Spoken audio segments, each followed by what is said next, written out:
Yo, what up, y'all? It's your boy Rob coming back at you once again with another live stream. So before we get started, you already know what to do. If you're not subscribed to the channel, make sure you hit the bell icon twice. Smash the like button, share this video out to all of your followers, and let's get it cracking. All right, so shout out to everybody who is in the building early. It is good to see each and every one of you. If you guys can hear me okay and everything looks good on the screen, please give me a thumbs up in the chat. If you cannot hear me or things are looking bad, please give me a thumbs down or an angry face. While you guys are doing that, I am going to shout out everyone who is in the building early. All right, shout out to my man AW1. Make sure you guys show AW1 some off-rip love. You know what I'm saying? My man AW1 hooked your boy up on the Cash App. Definitely appreciate it. You already know it's been flipped to Bitcoin. Instantaneously cash flipping to Bitcoin. You know what I'm saying? Shout out to my man Carlton Way. What's good with it, bro? Good to see you. A fellow Carl Whale in the building. What's good with it, bro? We got my man J007 in the house. All right, good to see you as always. All right, so we're going to be continuing the discussion from earlier. If you guys have not seen the live stream that I did earlier, make sure you guys check it out. It's going to be a lot shorter than this one probably will be. All right, because I got a little bit more time. All right, so we're going to break some of these things down. Shout out to my man, Mr. King. What's good with it? What's good with you, bro? Good to see you as always. All right, we're going to talk about your boy, Mayor Eric Adams. Now, let me ask you guys this question. Out of all of the Democrat liberal city mayors, all right, all the Democrat liberal city mayors, shout out to Tedra. Make sure y'all show Tedra some love. You know what I'm saying? Tedra was having a little bit of insomnia. No better place than the, you know what I'm saying? Now, this is gonna sound bad, right? But don't go there. You know what I'm saying? Don't you guys don't take your mind there. Now, nothing better when you're having insomnia to spend a little bit of time, quote unquote, under black light. You know what I'm saying? But I don't mean it in that way. You know what I'm saying? I mean it in this way. You know what I'm saying? For the stream. You know what I'm saying? For the stream. You know what I'm saying? Do it for the stream, right? But your boy Mayor Eric Adams has been doing a very interesting, and I would almost say masterful job at smoothly pivoting, you know what I'm saying, to where he's going to be sliding on his MAGA Cuban link, right? He's going to be sliding on that MAGA, the red kangol hat, and he's going to be like, yeah, son, don't nobody have to make America greater, you know what I'm saying, make America great again, swagger, like your boy Mayor Eric Adams. That's what he's going to be up there saying. He's going to be saying it soon. Watch. You know what I'm saying? Just watch. All right, so we're going to start off with your boy Eric Adams, and we're going to be talking about this tomorrow possibly or at another date.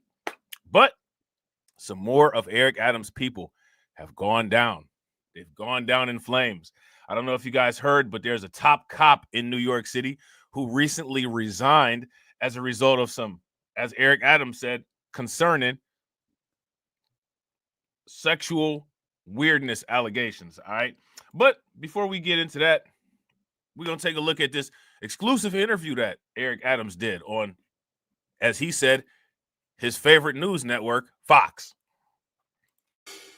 Now, my exclusive interview with New York City Mayor Eric Adams. We sat down today at City Hall. He is the first big city mayor to sit down with the incoming border czar, against really the wishes of his own city leaders, saying he will work with the Trump White House to deport migrant criminals from his city, and his message to fellow Democrats to wake up after their sweeping 2024 election losses. We had a big election, obviously, in November of 2024. And a lot of prominent Democrats who are speaking out of what they're referring to as a real wake-up call for your party. Let's watch some of these voices, and then I want to get your reaction. Yeah. Yeah, facts. Shout out to AW1. I agree. If you guys agree with AW1, give me a thumbs up. If you guys disagree with AW1, give me a thumbs down. AW1 says, yo, Rob, a lot of people that were Democrat are now Team Trump. Yeah. Yeah. Let me ask y'all this. What does that tell you about the Democrats? What does that tell you about the Democrats? You know what I'm saying? And speaking of quote unquote Team Trump, if you guys are not subscribed to the Magatron channel, because we're going to be using that channel very shortly, right? Make sure that you guys subscribe to the Magatron channel as well. All right. Because we're going to be hitting some news over there pretty soon too. And shout out to my man J007. All right, throw them target emojis in the chat. We moving towards the target. I definitely appreciate you, bro. Make sure y'all show J007 some love. Throw some flames, some radiation emoji, and some ducks in the chat for J007 for funding the organization. Definitely appreciate you, bro. How do you think that we fund this organization, huh? We're not exactly the march of dimes. Definitely appreciate it, bro. Oh yeah, you guys didn't hear in the interview Eric Adams had one of those press meetings, the town hall things that he has, and he said, "My favorite news network, Fox." yeah. Shout out to J007. Adams is styling on him, styling on the Dems in the MAGA hat. The kangol. It's a kangol. He gonna get him a new era one too. He gonna get him a vintage new era MAGA fitted. Watch. Donald Trump is not an idiot. You know why we know? Because he has the White House, the Senate, the House. Totally agree. Court, the popular vote. Democrats, you lost. You got your butts whipped. Own it, live with it, accept it. I don't even know what the Democratic Party is at this. So now you see these guys running the skeptic grift, your boy Stephen A. Smith and Charlemagne the God. These dudes stand on nothing. These dudes stand on nothing. You know what I'm saying? They're not even walking on water. They stand on absolutely nothing. So this is what I'm saying, right? Now, you know, Mayor Eric Adams has masterfully made the flip, right? But again, the reason why Mayor Eric Adams made the masterful flip is because although I do not agree with Eric Adams' politics, Eric Adams is a smooth brother, man. Eric Adams is a smooth brother. So he going, you know what I'm saying? He going to slide to the right? Slide to the left. You know what I'm saying? Just like he doing the Cleveland Shuffle. You know what I'm saying? So, you know, Eric Adams is able to do it with a little bit more grace, right? But none of these Democrat dudes stand on anything. They don't stand on anything. They'll flip to whatever is necessary in order for survival. You know what I'm saying? Donald Trump is not an idiot. But that being said, right? That being said, I want to throw this out there. In all fairness, in my opinion, for Eric Adams, this is not a flip. Eric Adams had been at this point before the Trump administration and before his indictments that he was facing. You guys remember at the time when these indictments first started coming out, people were asking the question, are these indictments coming out because Eric Adams is fed up with this? He's not going to deal with this migrant crisis anymore because the Biden administration isn't giving the help that they promised. People were saying that. And now that Trump is in office and Eric Adams is going in this direction, now they're saying he's doing this for a pardon. Now, here's the thing, right? If you see a way out, open the door and walk out of it, right? I mean, you know what I'm saying? Anybody would do that. That's what they got plea deals for, right? But to say that this is completely motivated for the quote-unquote pardon, yeah, that's not chronologically correct. If you guys would agree, give me a thumbs up. If you guys would disagree, give me a thumbs down. You know why we know? Because he has the White House, the Senate, the House. Totally agree. Court, the popular vote. Democrats, you lost. You got your butts whipped. Own it, live with it, accept it. I don't even know what the Democratic Party is at this particular moment. They don't seem to have a real sense of direction. Yeah. Shout out to AW1, right? AW1 said, I guess the mayor is now the Donald Trump of New York. Yeah, he going to be, son, you could call me Mayor of Largo. Son, you could call me Mayor of Largo, son. We're going to rename the Gracie Manor. You know what I'm saying? We're going to rename the Gracie Manor to Mayor of Largo. You know he going to say something like that because it's Eric Adams, son. At this point. So Trump won by 11 points in the Bronx and in Queens. He cut in half Biden's lead in New York. What do you say to what these individuals are saying? Do you agree with them? Wholeheartedly. That we stopped speaking to people. We started speaking at people. I think I like to say it's a cryptocurrency moment. You know, when I first started saying,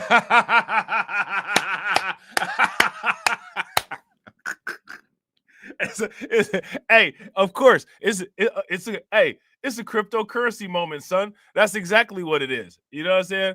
That's exactly what it is. It's a cryptocurrency moment. You know what I'm saying? You know, MAGA is the Bitcoins, and son, I don't know, the Democrats is the shit coins, right? That's it. We got it. You know what I'm saying? We got it. Listen to your boy E finessing. Half Biden's lead in New York. What do you say to what these individuals are saying? Do you agree with them? Wholeheartedly, that we stopped speaking to people, we started speaking at people. I think I like to say it's a cryptocurrency moment. You know, when I first started, said I was going to invest in cryptocurrency, people laughed at me. Who's laughing now? And when I first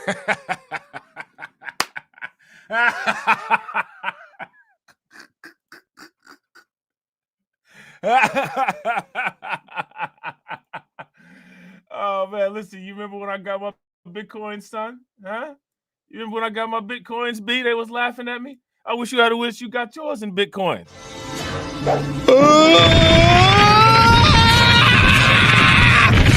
You cheated! I'm going to tell on you!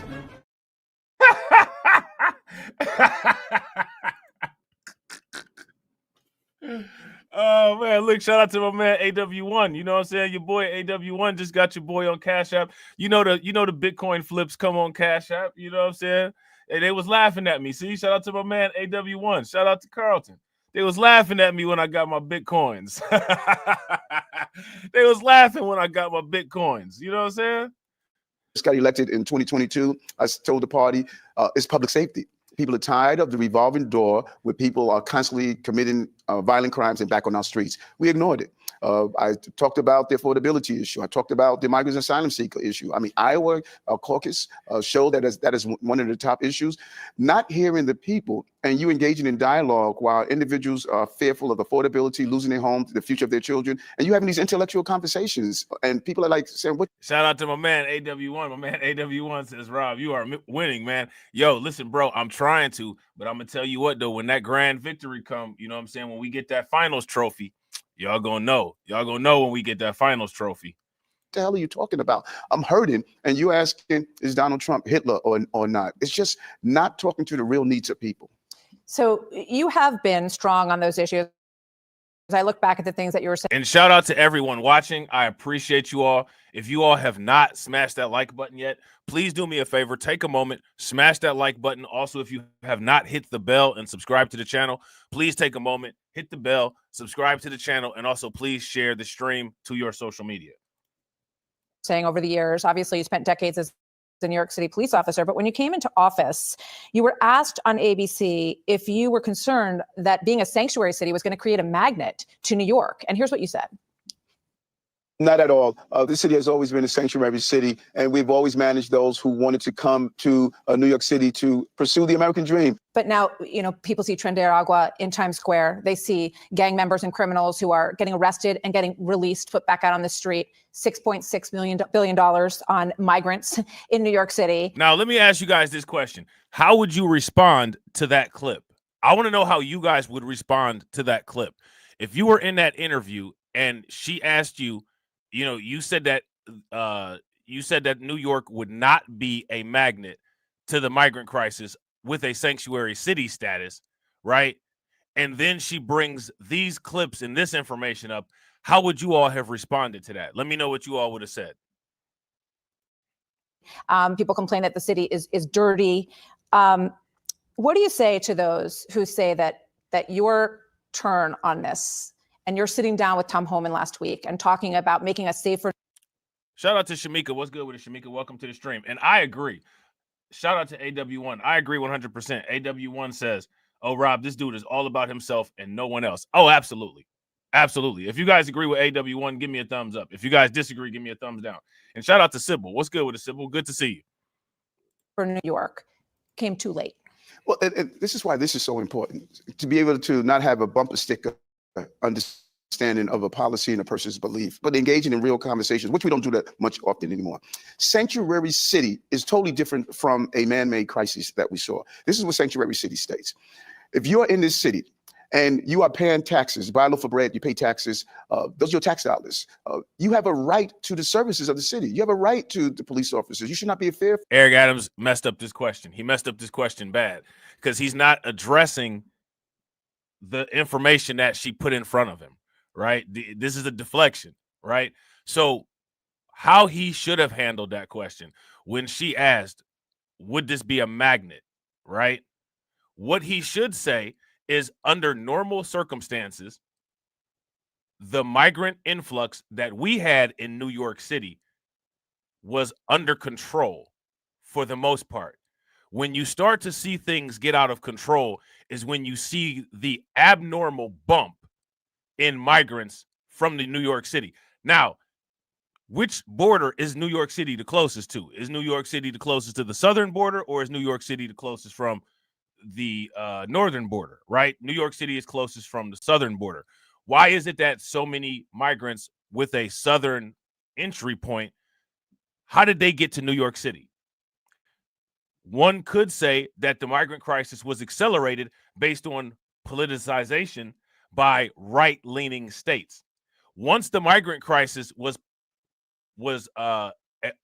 accelerated by the politicization of right-leaning states, because of those influxes and bumps in numbers that we were not budgeted for because we were budgeted for historical data, with the new changes that occurred, our budget wasn't able to handle it. Our facilities weren't able to handle it. And when we reached out to the federal government with the new information, the federal government stopped answering our phone calls and then started calling us about indictments. That's how Eric Adams should have answered that question.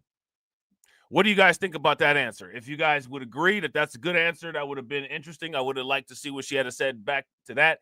Give me a thumbs up. If you think that that's a bad answer and Eric Adams is acing it and his answer is way better than mine, then throw a clown face in the chat for me. To put your children in school and get health care. That's what a sanctuary city is. What a sanctuary city is not is having an unsecure border and allowing gang members to come in, paroling people into the country where you're telling them you can't work for 6 months or a year and you have to be dependent on the local cities to take care of you. We're saying that as a sanctuary city, if you're here and you are participating legally, you are provided the services as you start your pathway to get citizenship or legal status. That has always been what took place in the city, but it is not a safe haven for those who are committing criminal acts or trying to harm migrants, asylum seekers, and other New Yorkers. Well, you see what Tren De Aragua is doing in Aurora, Colorado, torturing 15 people, taking over at least a couple of apartment buildings there. You know, what do you say to the people of your city who feel like this is out of control? You've got 11% of the Manhattan hotel rooms are occupied right now by migrants. And a lot of people out there, despite what you say about the situation, think that you let it go too far. And listen, they were angry. And many of them were angry because they didn't understand. They said, Eric, what are you doing? Why are you allowing these buses to come in? Hey, I can't stop them from coming in. That's against federal law. Well, why don't you let them work like all immigrants have done and found their way? The federal government told me, Eric, you can't allow them to work. You know what, Eric? You can't even allow them to volunteer to clean the streets, remove graffiti, and give them a stipend. That's against federal law. And then I have city law that told me there's a right to shelter law. Anyone that comes in the city, anywhere on the globe, can come here and get shelter for as long as they want. I had to go to court and fight that and give a Shout out to Tedra. Tedra said Eric Adams is a typical New York City hustler. Yo, that's facts. If y'all agree with Tedra, give me a thumbs up. If y'all disagree, give me a thumbs down. Yeah, he definitely a typical New York City hustler. Big facts. 30 is 60-day notification. That's how we dropped 220,000 that came here to now 50,000 because we said you only going to stay in our shelter for 30 days. And we fought on that. And so, yes, people were angry. They saw the headlines, look what our mayor is doing. But in reality, the mayor was handcuffed. So what I had to do was make sure my police protected those who were the victims of these crimes and made sure that I had to follow the housing laws that were in place, but while we fought them in court.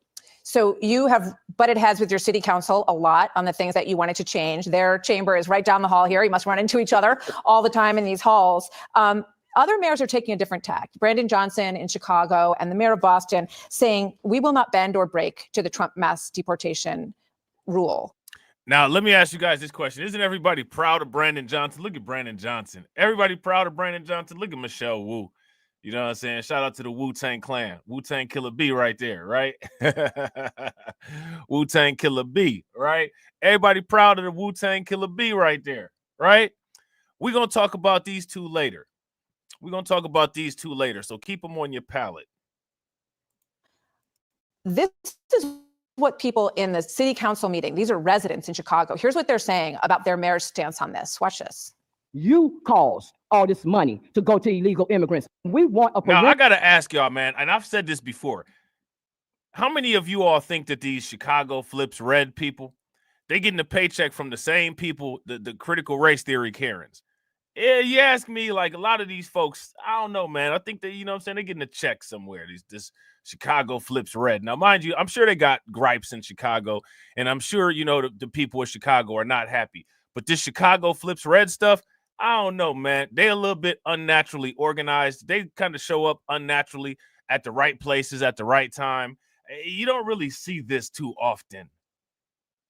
You don't really see this too often. So if you ask me when it comes to this Chicago flips red stuff, I have a feeling that there's a hidden hand between, you know what I'm saying, behind this stuff. It's a hidden hand behind this. Now, there was a woman, and she's got a YouTube channel now, and she goes live. She's a quote unquote fitness instructor, right?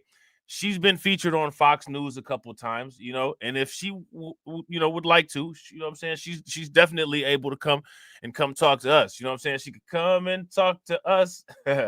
We really want to hear you. Come and talk to us. You know what I'm saying? We really want to hear you. Yeah, we really want to hear you. You know what I'm saying? Yeah, Danny C. So she could tell us about what's going on. And I would definitely ask her, like, what's the deal with y'all, man? Are y'all organized by an outside organization, or is this a grassroots thing? Is this a local thing? Now, mind you, I got my suspicions, but my suspicions are wrong and they're not written in stone. So, you know, if I'm wrong about that, you know, I'll be willing to say that I'm wrong, because this is just what I believe. These are my feelings. Now, mind you, I don't have any evidence to believe this, right? Other than observation, right? And my observation is subjective, so I'm putting that out there. But if my observation is wrong, you know what I'm saying, I'll gladly admit, hey, I was wrong on this, right? I was wrong on this. But this is very interesting, though, if you ask me, this Chicago flips red thing. You know what I'm saying? They're always at the right place at the right time, saying the right thing with the right cameras on them. You know what I'm saying? So it's a lot of lottery ticket moments. You know what I'm saying? Lot of lottery ticket moments with the multiplier and the Powerball somehow. Forensic audit of the money that was spent on illegal immigration. Can you do the job, Mr. Brandon Johnson? And it's looking like you can't do the job. We need to start voting different in these cities like New York and Chicago. That last voice, we have to start voting differently in these cities like New York and Chicago. Do you see a movement happening in cities when you look at what happened in the election? And are these voices going to change these blue cities? Hey, now, I think that they are. But here's the thing, though, if you ask me, before these quote unquote voices, some of this stuff is just common sense. And if you ask me, I don't know why people were voting like this to begin with. I don't know why people were voting like this to begin with. Some of this stuff is just common sense, right? If you guys would agree, give me a thumbs up. If you guys would disagree, give me a thumbs down. Potentially into red ones? That's a good question. And that's why I believe that the Democratic Party must ensure that they're listening to the voices of the people. The American people, they spoke loudly and clearly, and they stated that we have to secure our borders. We have to deal with the immigration crisis, and we have to address those violent individuals who come to this country. It's a privilege and a right to be in America. And if you violate that, you should not be in this country. That number of people, which I believe is a small number, committing those violent acts, like the gangs that we've mentioned, should not be here. So let's talk about the gangs. Let's talk about what you agreed to with Tom Homan. Violent criminals will be deported under the Trump mass deportation. Hey, where they get this crazy looking picture at? Yo, let me ask you this question. What y'all think went on at this? What y'all think went on at this meeting? What you think was said at this meeting? Let me know what y'all think Eric Adams and Tom Homan talked about here. What constitutes a violent criminal? Is that someone who's accused, someone who has been convicted, someone who wears gang tattoos? You know, where do you draw the line? Did you make that line with him? No, we did not. I thought our conversation was a great conversation. Tom and I both sat down, and we both agree on violent individuals should not remain in our country. We have laws here in the city on how that could be handled. My legal team is going to sit down with his legal team to make a determination if an executive order can change that. One of the things he would like to have is that's access to Rikers Island. That's the jail in our city. The law that was passed under the previous administration said that no ICE officer can be in any governmental building. There are exceptions to that. We're looking at those exceptions. That's my core issue. I've said it prior to the election. we can't allow people to come into the country or the city committing violent acts. And those numbers who are doing it, we need to address that. And I'm happy to have a partner in Tom to see how do we address that in a real way. So are gang tattoos that are TDA enough to get someone removed in that first group? No, it's not. No, it's not. And because we got to also ensure that we're not violating. Shout out to my man AW1. AW1 says, yo, Rob, I would love to see you do an interview with this guy. Yo, I'd love to interview Eric Adams. I'd love to interview Eric Adams. But you know, we gotta get there. You know what I'm saying? Eric Adams he definitely ain't about to waste his time on Undocumented with what 670 subs or something like that. He ain't messing with us. In the laws of our land. And the mere fact someone is wearing a gang tattoo, which is an identifiable marker of this gang, is not enough to say, okay, you have a gang tattoo, now you must be removed. But what we should be doing at our border, we could be making that determination. Are we going to allow you to come in? We're allowing people to come in. Think about this for a moment. We're allowing people to come in without a sponsor, without any employment, and we're telling them, you can't work. So what are they going to do? We're creating not only without a sponsor, right? Without documents. And I want people to make sure you pay attention to exactly what Eric Adams says, and even more importantly, what he doesn't say. Make sure you pay attention to what he says versus what he doesn't say. If you ask me, you know, he sounds good, he sounds nice, but let me ask you guys this question. Where is Eric Adams once the criminal element has been removed? Where is Eric Adams once the criminal element has been removed? See, that's the question. And shout out to everybody watching. I appreciate you guys. We got 12 people watching and 10 likes. Throw them 100s in the chat. We on the 1-to-1 ratio. Let's try to smash that like button and get to 22 likes. A pipeline of criminality by creating these terrible criteria. Are you going to find a way through executive orders to allow ICE to function in this city to carry out deportations? We're going to allow them to, the areas where we can allow them to do. Right now, I could allow ICE to come on into Rikers Island, anything but for deportation. But allowing them access to do criminal investigation is going to help us all. But we're going to sit down with our attorneys and see what executive orders I can do to give me more power to go after those who are creating illegal acts. Now, we're going to also, I want to be very clear, we're going to also tell those who are following the law, doing the right thing, here's the pathway to participate in the citizenship and utilize the services that the taxes you are paying for allow you to utilize. So let's go back. When you started to realize that 200,000 people was too many, you said this could destroy New York City. What was the reaction that you got at the White House when you asked for help? Now, let me ask you guys this. At this point that she's talking about right here, right? Because, again, it's interesting how people get the chronology mixed up for pushing their narrative. When Eric Adams said this is going to destroy New York City, was there an indictment on him yet? Was there an indictment on him yet? Let me know in the comment section, yes or no. When we saw the numbers coming in, we were getting at one time almost 8,000 a week, 16,000 every 2 weeks. I mean, we could just do the math, unsustainable. And at that time, the right to shelter, we were being sued. He said unsustainable. Y'all know what to do when they say unsustainable. What do we do when they say unsustainable? Y'all know. By advocates that required us to give everyone a bed by a certain number of times. We were getting buses 2, 3 a.m. in the morning. And we reached out to the White House, 10 trips to Washington, D.C., asking them for help in securing the border and stopping this flow. I went down to El Paso and also went down to the Darien Gap, and I saw the flow and the threat that we were receiving. We didn't get the support. Now, see, I remember when I was telling people Eric Adams went down to the Darien Gap. So there you go. There's the receipt on that, right? There's the receipt on that. Eric Adams did go to the Darien Gap, okay?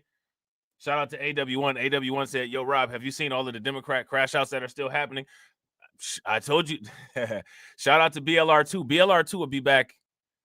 BLR2 will be back, I want to say, either late February or early March, all right? Shout out to BLR2. Remember that video? We have witnessed some of the greatest Democrat crash outs of 2024. You guys remember that? They still coming in. They only got a couple more days, right? They only got 9 more days to get the best in, but we've seen a lot. When we saw the numbers coming in, we were getting at one time almost 8,000 a week, 16,000 every 2 weeks. I mean, we could just do the math, unsustainable. And at that time, the right to shelter, we were being sued by advocates that required us to give everyone a bed by a certain. Shout out to Tedra. Unsustainable, right? Unsustainable. Now, what he's talking about right here is the right to shelter law, right? Because New York City has that right to shelter law. And he mentioned that earlier. We talked about the right to shelter law. And let me ask you guys this. Who was the person that was trying to get the right to shelter law either modified or revoked so that they didn't have to shelter people anymore? Eric Adams was doing that, right? Eric Adams was doing that before the indictment. Number of times. We were getting buses 2, 3 a.m. in the morning. And we reached out to the White House, 10 trips to Washington, D.C., asking them for help in securing the border and stopping this flow. I went down to El Paso and also went down to the Darien Gap, and I saw the flow and the threat that we were receiving. We didn't get the support. We got $200 million out of the $6.5 billion deficit. And so many people believe that, okay, Eric, it's in your rearview mirror. It happened already. You got 170,000 out. No, the damage that we are going to see long-term from spending $6.5 billion, $200 million could have gone to those chronically absent children. We could have put $100 million into the senior care, helping people with medical debt relief. So when you start to look at the long-term impact. Now, somebody, and rightly so, could ask the question, well, why didn't you say all of that? Why didn't you say all of what you just said now? Why didn't you say all of that louder while it was happening? Why did you wait until Trump won to get on Fox News and say these things, right? Because nothing was stopping him from saying that before. He could have said that before. Those are the questions that a lot of us were asking. The services we did not provide, it's going to start materializing in the years to come. That is the destruction that I was talking about. So when you had that pushback from the White House, they stopped returning your phone calls? Prior to this crisis, I asked the president to come to New York City when we were having a crime problem, a gun problem. He came here and met with our law enforcement. We had a continuous conversation with the White House about all these important issues. When this issue happened and we asked for assistance over and over again, and I refused to remain silent while I was watching this city harm, we no longer received the support that we deserve. We no longer had an opportunity to communicate with the president. It was a clear statement from the White House that they didn't appear to be happy that I was standing up for the city. And other mayors should do that. Look at what happened in these other cities: Chicago, Denver, Los Angeles, Houston. Cities should not be taking away the resources from their residents to handle a national crisis. Hey, Sean Hannity. Now, again, mind you, right? This is the guy that got the debit cards out. This is the guy that got the debit cards out, right? So let's check this out, right? Greg Abbott has just recently stated that he's going to put up billboards to deter migrants from coming into Texas. All right, he's going to deter migrants with billboards telling them not to come into Texas. All right, so as we all know, Greg Abbott is on it when it comes to this, right? And shout out to AW1. AW1 says, this fool sucks. Hey, yeah, boo that man. If you guys agree, Eric Adams sucks, boo that man, give me a thumbs up. If you guys disagree, give me a thumbs down. Yeah, politically, yeah, Eric Adams, come on, bro. You know what I'm saying? Come on. Now, like I said, if Eric Adams came out with a podcast or he did a comedy show, I'm watching every episode because Eric Adams is hilarious to me. Governor Abbott launches a new campaign to stop illegal migration into Texas, sending a warning about the risk for women and children. They inform potential illegal immigrants about the reality of what will happen to them if they try to enter Texas illegally. We look at how the new plan aims to make an impact that reaches far beyond the border.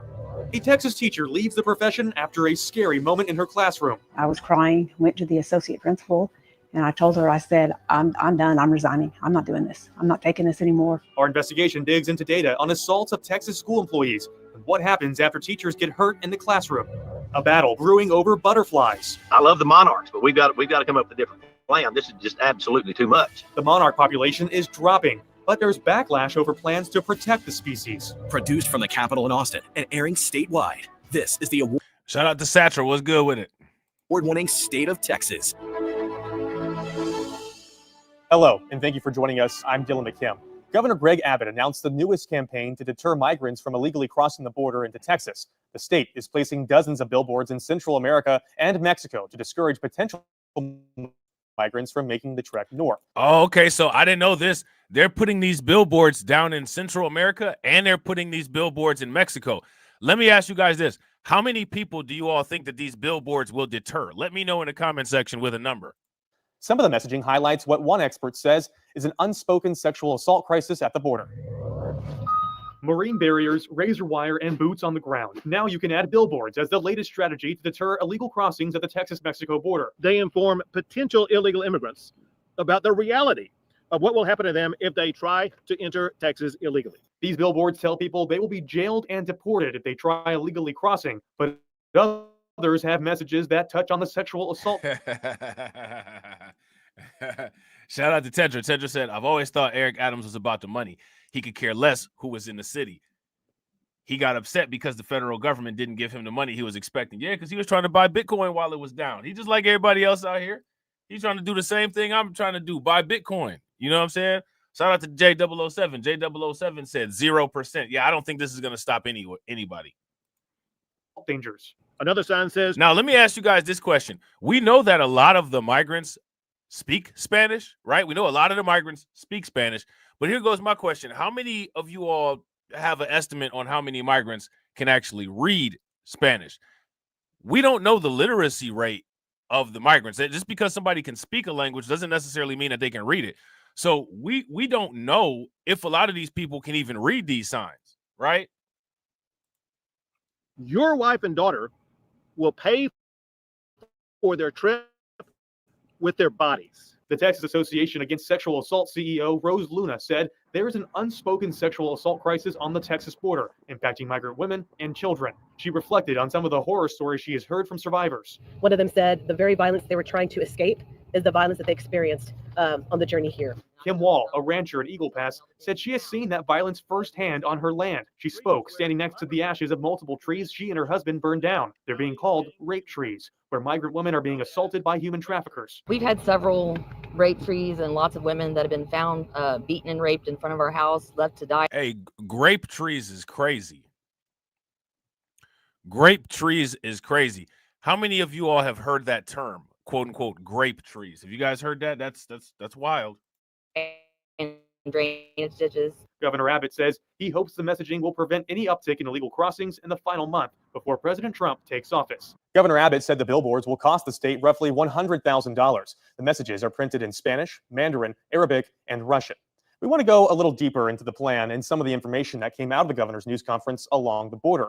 Joining us now is Border Report correspondent Sandra Sanchez.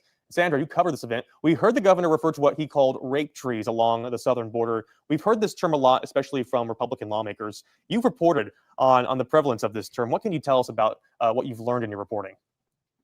Well, you're absolutely right. Rape trees is a term that typically Republicans have brought up in the past. And, you know, despite my many years living on the southwest border, I've actually never seen one. Texas General Land Commissioner Dawn Buckingham last month put out a video, but she staged it with articles of clothing on a tree, which she said was representative of trees in a property where there were supposed rape trees. At the governor's press conference here in Eagle Pass, Kimberly Wall, who owns a ranch, said that she has seen them on her property. And there were ashes, as you noted, of a tree on the ground, which supposedly her husband burned down because this was a tree where women claimed that they had been assaulted. And we also heard from the CEO of Texas Association Against Sexual Assault, Rose Luna. She was there and she talked about an unspoken tragedy that was happening of sexual assault that was impacting migrant women and children. Have you learned some of this in the report? Is it happening on this side of the border, on the south of the border? What have you learned in your reporting? Well, you know, I heard her say that, and I have to say that's not exactly true, because this is something that Sister Norma Pimentel from Catholic Charities of the Rio Grande Valley has been saying since 2014, when the first surge began in the McAllen. Now, let me ask you guys this question. She just mentioned, quote unquote, Catholic Charities, right? Now, as we know, quote unquote, Catholic Charities is a NGO, right? That's a non-government organization. Now, I want to ask you guys this question. What is the role that the non-government organizations play in all of this? Because they definitely play a role. What kind of role do they play? She's quoting information from them. So all of the information that's being discussed right here, for the most part, all of this information is probably biased to one side or the other, right? If you guys would agree, give me a thumbs up. If you guys would disagree, give me a thumbs down.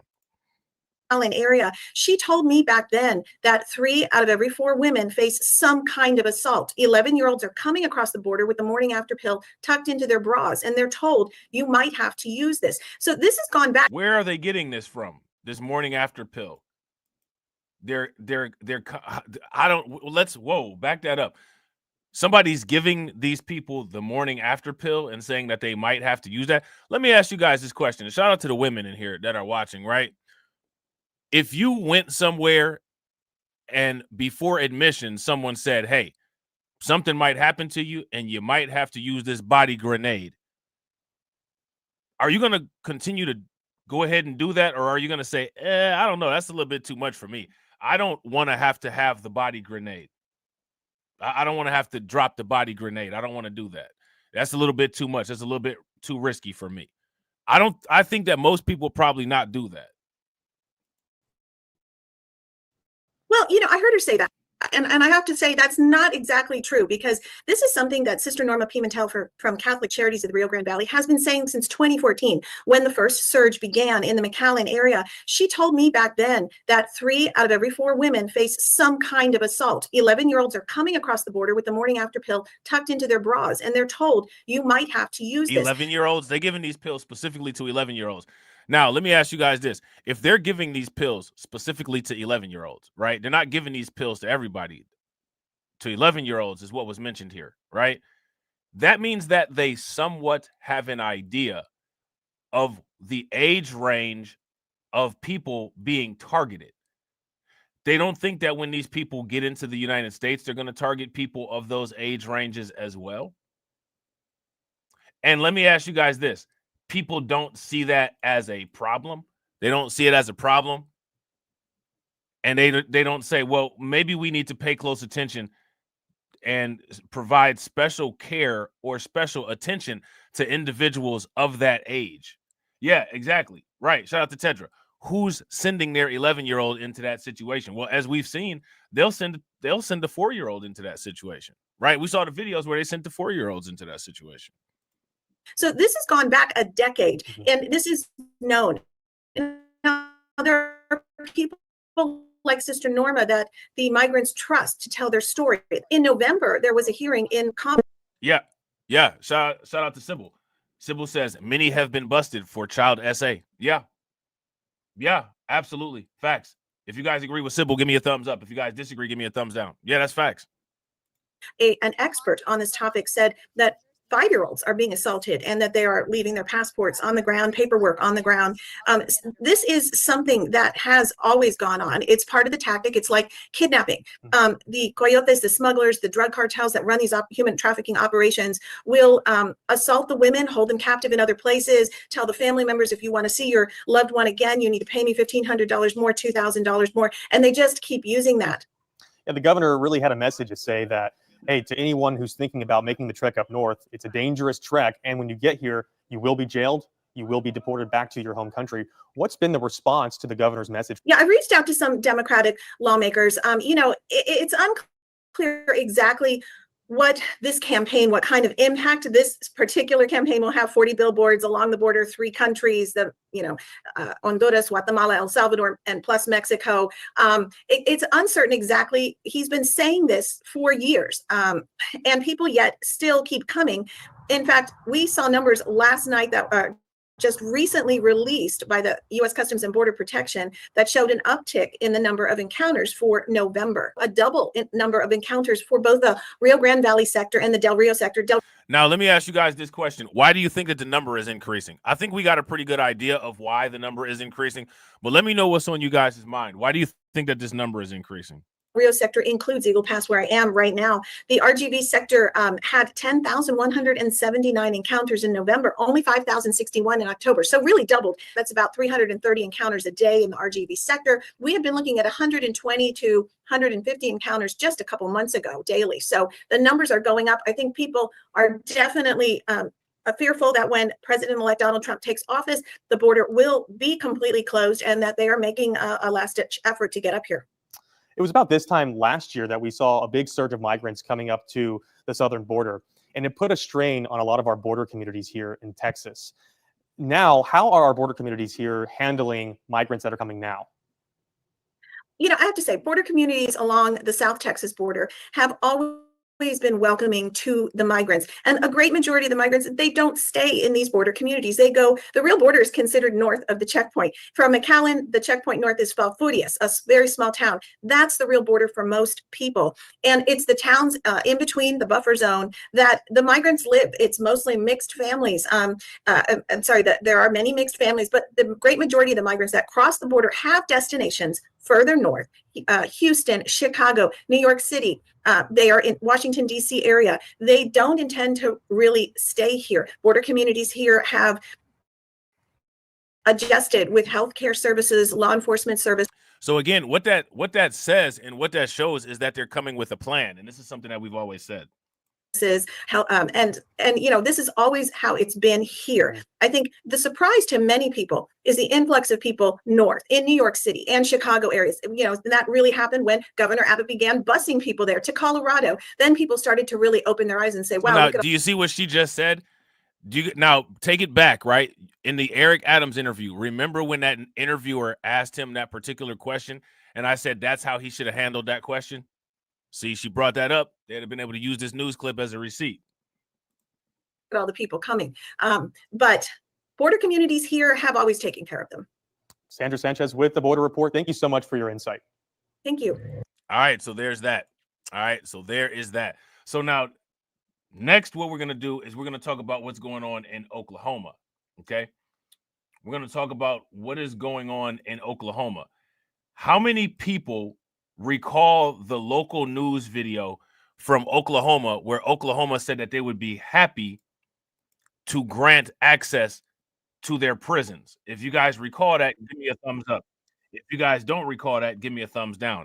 Now, remember, the issue that ICE has is that in most cases, ICE has restrictions on getting access to prisons to get migrants who have been convicted of crimes to be able to get them into deportation proceedings, because sanctuary city law blocks that and makes it difficult for them to do that. All right, so with that background information, let's check this out. We have the very latest numbers on deportations in this country. They have surged to a 10-year high.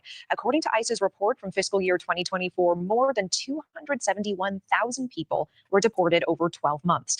Now, how did that happen? U.S. deportations hit a 10-year high in 2024. Trump's not in office yet. What's going on? Trump's not in office yet. You guys see this statistic? Very interesting, right? That surpasses numbers recorded during the Trump administration. And this increase marks the highest number of deportations actually since 2014, when the Obama administration deported more than 316,000 people. The spike in deportations highlights a significant shift in policy as the Biden administration wraps up its final year in office. And these new numbers come ahead of Trump's second term. He has vowed to begin mass deportation efforts, and one state is already eager to help: Oklahoma, where officials are preparing their state's own deportation plans, and they start in prison.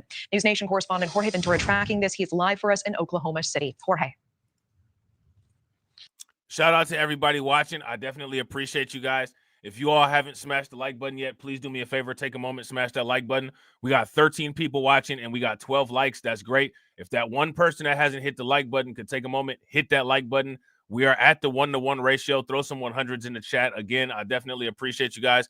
Also, make sure that you share the stream to your social media. And if you're not subscribed and you're watching, take a moment, hit that bell.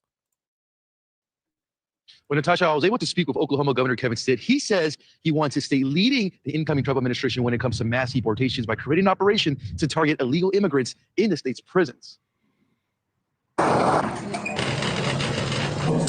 You're an illegal immigrant breaking the law, you're not only going to be held accountable, but you're going to be deported from our state and our country.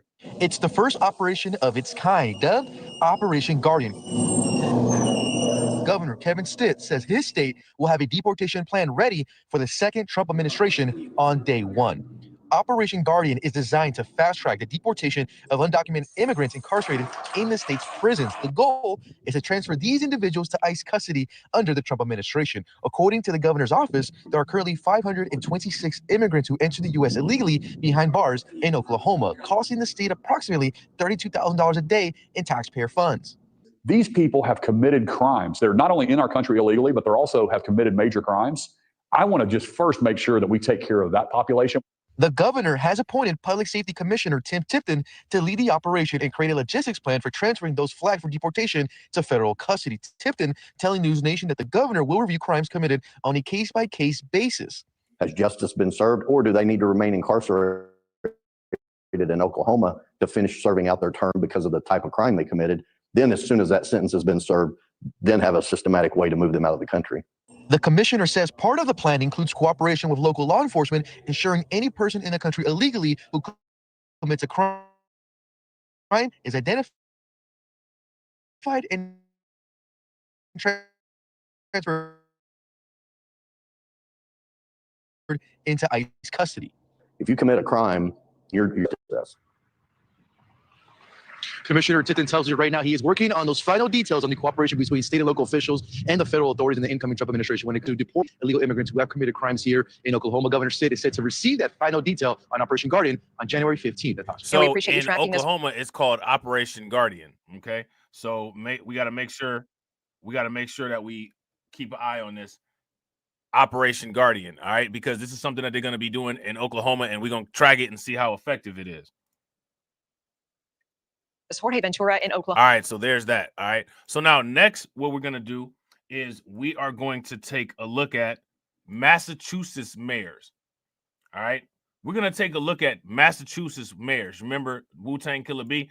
We are going to see what they have to say about their plan on what they're going to do when the Trump administration gets in office. All right, and I don't think that in Massachusetts they're as welcoming to it as Eric Adams is in New York City. President-elect Donald Trump's core campaign promise is the mass deportation of people who are in the country illegally. According to the Immigration Institute, more than 200,000 people living here in Massachusetts. 22 News I-Team reporter Taylor Knight shows us how local mayors are preparing. Think ahead about of this. Trump's In Massachusetts, second as small as Massachusetts is, 222,000 people. How do they get so many people? How does something like that get so out of control? Now, the thing is that in Massachusetts, that mayor and a lot of the people who vote in the direction of having a mayor like that there, despite all of the obvious damage, the financial damage, the crime damage, all of this stuff that's going on, they don't even see that as a problem. They don't even see it as an issue. They think that everything is fine.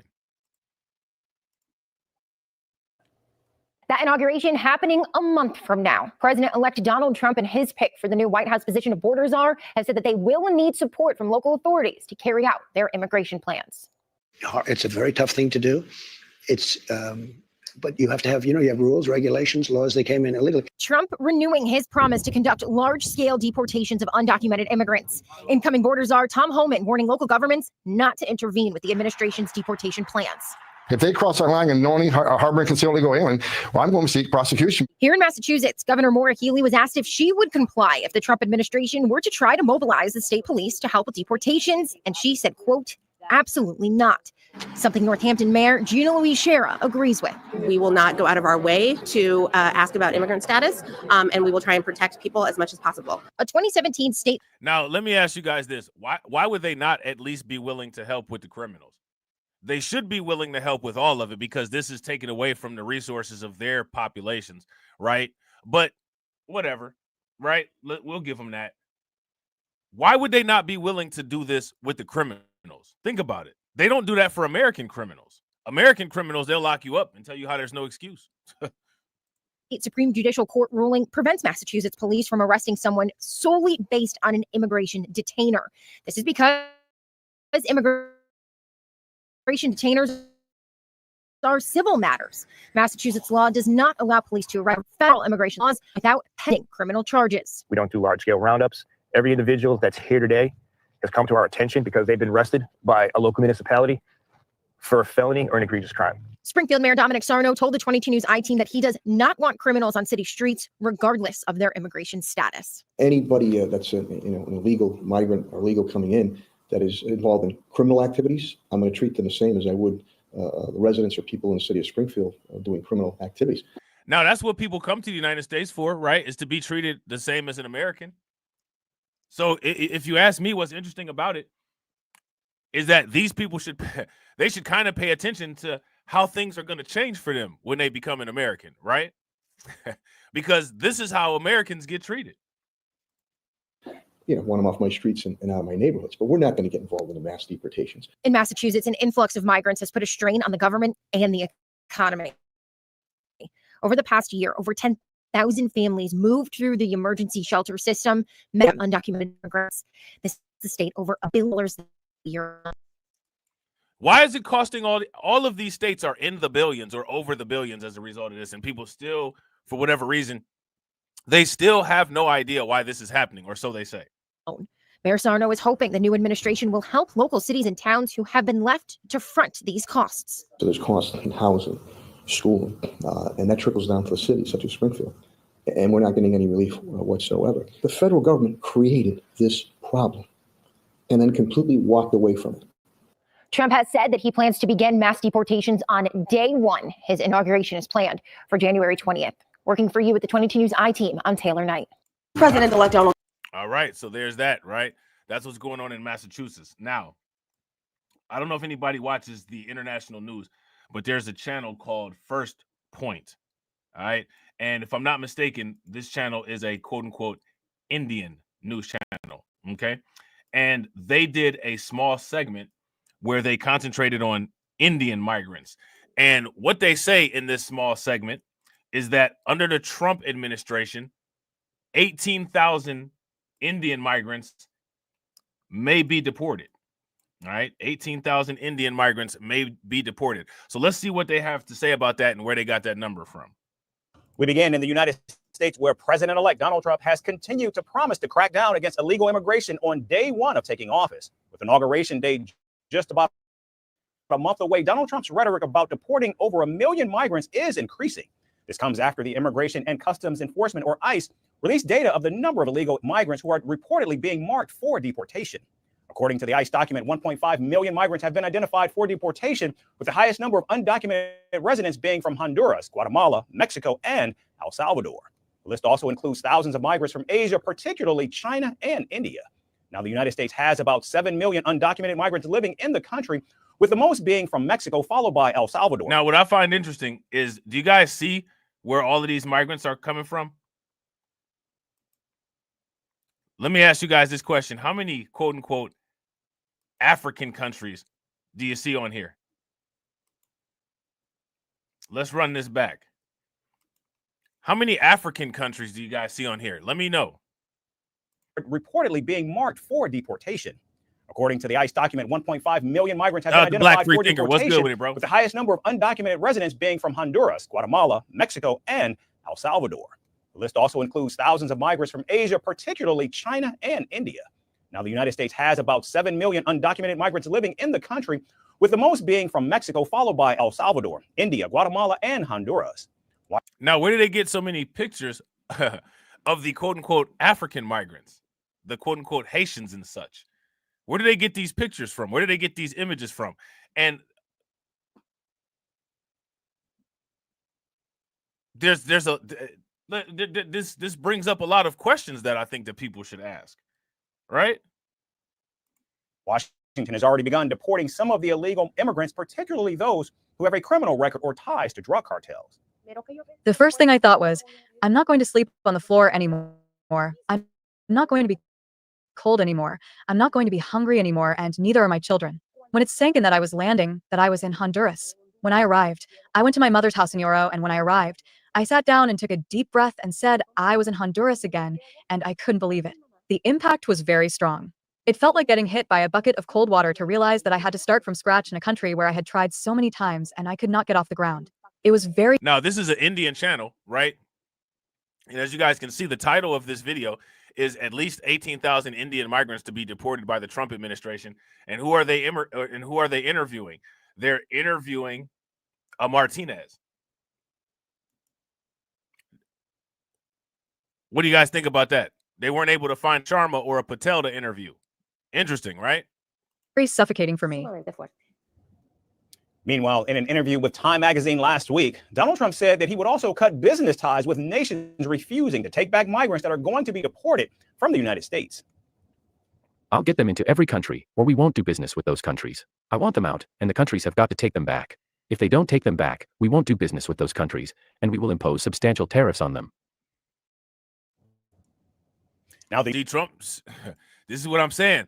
Trump is weaponizing that US dollar. Trump is weaponizing that economic chokehold. Hey, if you got the weapon, use it, right? If you guys would agree, if you got the weapon, use it. But this is what I'm saying about the quote unquote power of economic warfare. If you guys would agree, give me a thumbs up. If you guys would disagree, give me a thumbs down. The United States has already designated at least 15 nations as uncooperative in the deportation process, with some of the major countries being India, Russia, China, Ukraine, and Cuba. Look at that. Ukraine is getting, so we're going to stop doing business with these nations, but Ukraine is on the list. We're going to stop doing business with Ukraine. Let me ask you this. What constitutes as quote unquote business with Ukraine? What constitutes as business with Ukraine? Shout out to AW1. AW1 says, yo, Rob, have you seen Stephen A. Smith and Roland Martin beefing with each other? Yeah, I saw TD. Shout out to my man TD. I saw TD did a Terry Time video about it, which is exactly where that should have been, because that entire thing is Terry Time, right? And, you know, I don't know what to say about it. What do you guys think about Stephen A. Smith and Roland Martin beefing with each other? I think that that's the perfect beef, because those are two people that like to beef, right? Those are two people that are theatrics and dramatic heavy and information deficient, right? So, you know, I don't really know what to say about it. You know what I'm saying? I don't really know what to say about it. You know what I mean? With Donald Trump threatening to impose sanctions on these countries for refusing to take back migrants, Washington could be staring at a global trade war and strained diplomatic tensions. Man Patrick Tyler is again prominent. What's good with it, bro? Good to see you as always. Shout out to Black Free Thinker. Yeah, I agree. Trump loves some tariffs. Now, he loves threatening with tariffs, right? We got to get into the application of these things and see exactly what goes down and see exactly what type of impact they have. I am interested to see. I'll tell you one thing about them tariffs. One thing about the tariffs is it's going to make everything depreciate against Bitcoin, right? Which is going to drive the Bitcoin price up, right? Shout out. I was about to say shout out to Patrick, but never mind. You know what I'm saying? Patrick bought on the high and now it's down. This is when you should have bought $50 of Bitcoin, not financial advice. But this is what I'm saying about catching the floor. You know, I got to put you on blast real quick, bro. Economic and business experts have warned that the tariffs would increase the cost of living for average Americans and even impact the U.S. stock market. Reacts to tariffs, whether or not, they have an impact that could slow growth or create. My man Win Loser Rug is in the building. Fellow crypto whale. What's good with it, bro? Throw them whales in the chat for my fellow crypto whale. You know what I'm saying? That airdrop. You know what I'm saying? Shout out to the airdrop arrogance. Throw some parachutes in the chat. A stickier inflationary environment will be dependent on what's actually implemented. And I'm sure the administration will be very thoughtful about how it proceeds. It's the same thing with immigration policy and deportations. Now, if Donald Trump goes ahead with his plans of deportations and tariffs, American taxpayers will not just be paying for the high logistics. Yeah, I agree. Shout out to Black Free Thinker. I agree.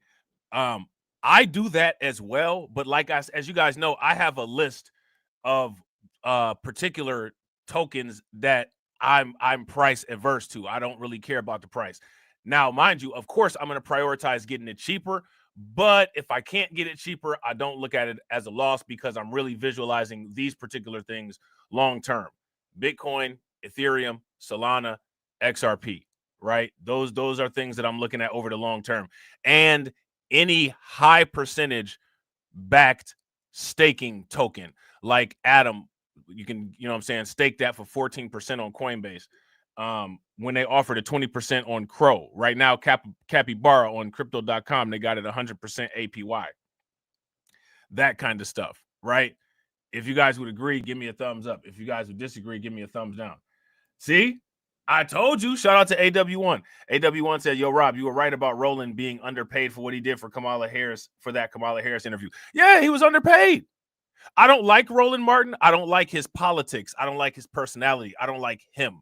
Right. But I'm looking at things in terms of a job. Right. And being a Democrat shill is his job. That is what he is paid for. That is his occupation. That is what he does. And, I think that I think it's hard if you're a Democrat shill right now, because the tide of the nation, you know what I'm saying, with most people is moving in a more conservative, more nationalistic way. So you're moving against the tide. So you're basically trying to ice skate uphill at the current moment with your message. That's one of the reasons why you see Eric Adams doing the pivot, right? Because he's not going to be able to communicate with people the way that he has in the past, because people ain't trying to hear that message. Some motherfuckers are always trying to ice skate uphill. Right? So you're going against the tide. Roland Martin is going against the tide. So not only is he consistently being a Democrat shill, right, which he gets a 10 out of 10 for, you 10 out of 10 Democrat shill, but now your job has become harder because people ain't trying to hear it. Oh yeah, he should have absolutely got paid more. If you ask me, like, you know, the Kamala Harris campaign was cheap on that. You know what I'm saying? I guarantee you Joe Rogan would have got more money than that had she gone on Joe Rogan, right? But then there's reasons why Joe Rogan would have got more money than that. Joe Rogan's has a huge reach. Roland Martin don't have the type of reach that Joe Rogan has, right? So he wouldn't be able to negotiate in that way. But, you know, I think that Roland Martin should have got paid more by the Kamala Harris campaign. She was giving everybody else tons of money. Oprah Winfrey is famous, but she doesn't really have an internet presence. I don't know what you would say about Roland Martin's quote unquote internet presence, but he does have something there, right? He does have something there. So, you know, that's not a good thing, right? It's not saying you should be a top paid Democrat shill, but if you show competency at your job, you know what I'm saying, then, you know, for the most part, you should get paid. Now, if the criteria of the job is quote unquote maintaining Democrats or flipping Democrats, I don't know how you would measure that on a cost basis, because they can't even win an election, right? So you're going against the grain in that way. You know what I mean? Let me know what you guys think. Cost of the mass deportations, but even for daily use products, as India and China remain among the 10 trading partners for the United States, particularly for mobile phones, pharmaceutical goods, and other products.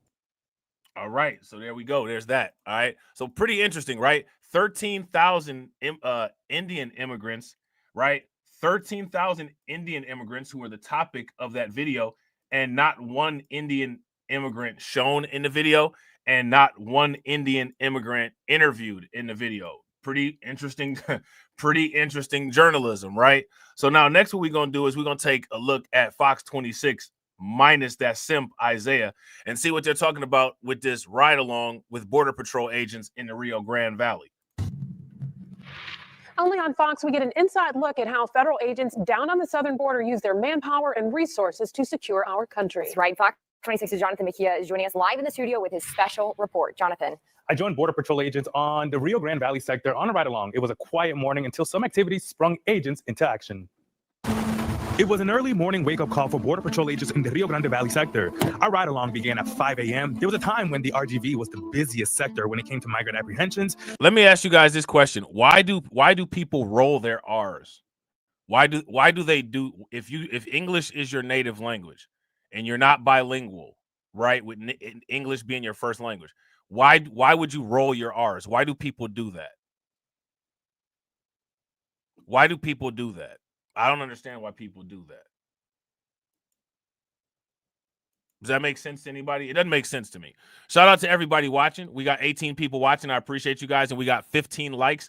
If everybody who's watching right now can take a moment, we got 3. You know what I'm saying? That we need to get to the 1-to-1 ratio. Hit that like button. Also, if you guys have not subscribed to the channel, take a moment, subscribe to the channel. And also, please share the stream and tag some people in your share that you know are interested in this type of information. And let's see if they come over and chop it up with us. But it has since dropped significantly, putting the sector at the bottom. How have things been like the last couple of months with irregular crossings? I would say that it's picked up a little bit. Historically, the Rio Grande Valley sector has been number 1 in apprehensions. Included in those apprehensions, what we see a lot in this area. Hey, I ain't trying to be funny, but that lip gloss is shiny at night, ain't it? That you can see the reflection of the street lights off that lip gloss. She about to go do some border patrolling, huh? Okay. In apprehensions. Included in those apprehensions, what we see a lot in this area is a lot of family units. What is a family unit? Migrants that consist of like mother, father, and children, or just mother and children, or father and children. We also see a lot of unaccompanied minors, juveniles.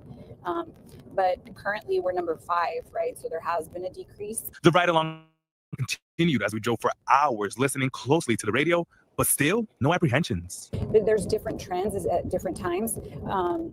Everything we have to remember that nobody crosses this border, nobody crosses the Rio Grande without paying. Who they pay? The cartel. It's a business. They see those migrants as a dollar sign. So all the crossings, all immigration, that referring to that is cartel-based and cartel organized. They're the ones who decide where these migrants will be crossing, their crossing points. According to U.S. Customs and Border Protection, fiscal year to date, there have been more than 56,500 encounters. A little over 5,000 encounters have come from the RGB. That's an 84% decrease compared to the previous year, where the sector saw more than 32,000 encounters. Our ride-along continued with the riverine crew. You'll see that we'll have some scouts set up on the Mexican riverbank. Oftentimes, they'll either drop off people or they'll use drones. And it's more like a check-in system. They'll count how many vessels are on the water, and they know more or less how long it takes our boats to get from point A to point B. So they'll. Hey, listen, look I ain't trying to be funny, but look, check this out. You see these palm trees over here? Hey, look, man. When y'all get your boy right, I'm about to get a beachfront property like that, man. I'm not you definitely not about to see me going in the opposite direction of where some palm trees are. You know, it takes our boat. I'll renovate it. Whatever this thing is right here, I'll renovate this whole thing right here. This whole thing right here will be renovated with those palm trees all around. Yes, sir. I have a nice little breakfast patio out in the front. You know what I'm saying? Outdoor life over there, a little pool over there. Some solar panels on the roof. What? Point A to point B, so they'll throw traffic either ahead of us or right after we just pass a certain area. But it's a very sophisticated network. Although the morning was slow, things quickly took a turn. Agents were alerted of a group that had illegally crossed and dispersed. However, agents had their eyes on one person. But did you have a visual of the runners? Agents believe the person was a guy that was trying to make their way back to Mexico. Agents say it was evident by the way scouts on the Mexican riverbank watched our every move. Now let me look. If they was going to Mexico, why the border patrol should have just been like, "Yo, you need a ride." Hey, I was about to say something about that, but I wanted to wait and see if anybody in the comment section said anything about it. Shout out to my man Win Lose a Rug. Win Lose a Rug said the border patrol is damn near completely Latino. Seems like a conflict of interest. It does. I wanted to say, I wonder how they tell the difference. You know what I'm saying, between the border patrol people and the people coming in illegally.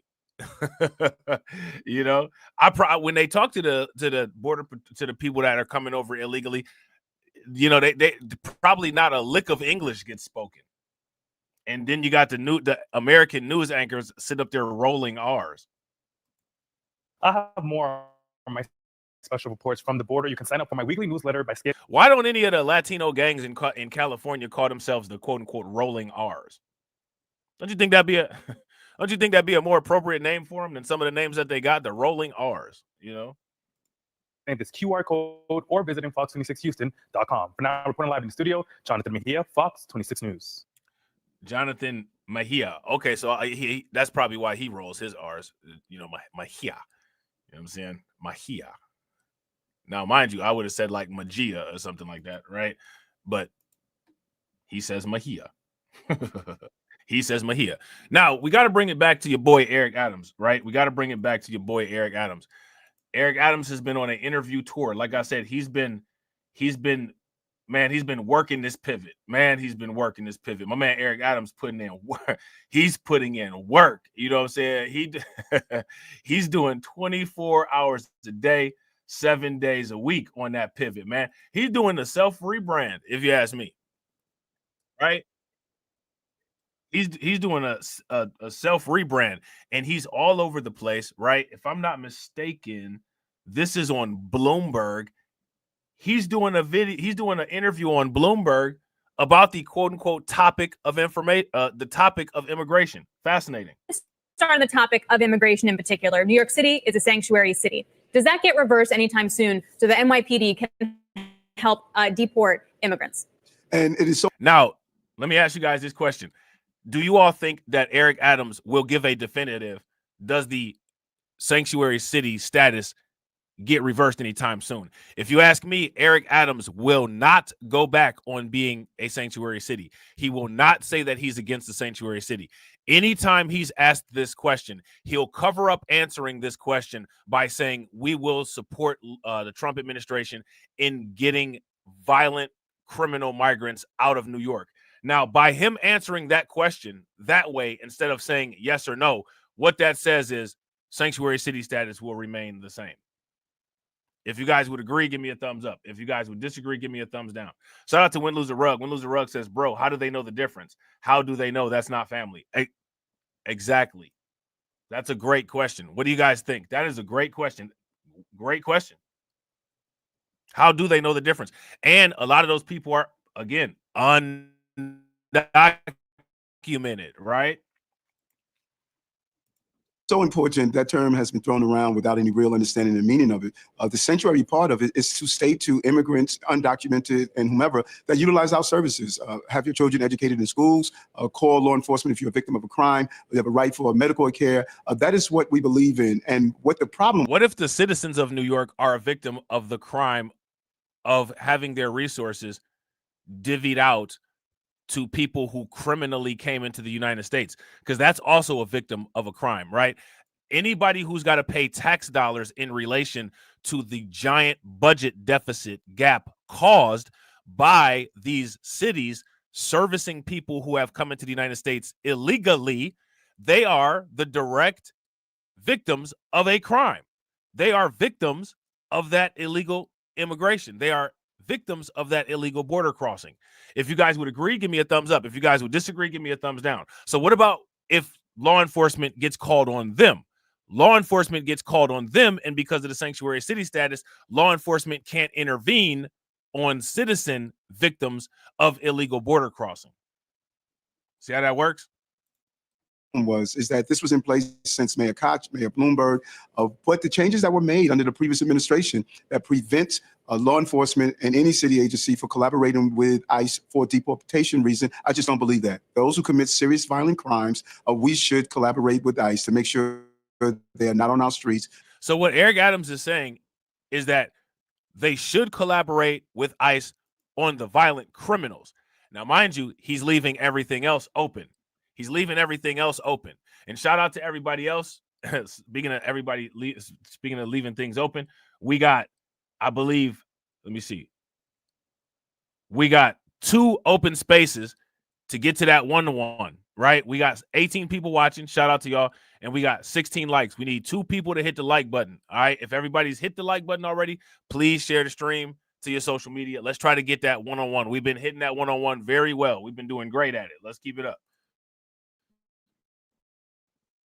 Committing threats and dangers to migrants, asylum seekers, and everyday New Yorkers. Okay, so Mayor, that's a yes to revamp the sanctuary laws, if I'm hearing that correctly. Now, you met with Trump's border czar last week, if I'm also remembering correctly. What have you both discussed? What is the... It was black free thinker. No, just playing. We appreciate it, bro. Appreciate you. Roadmap going forward.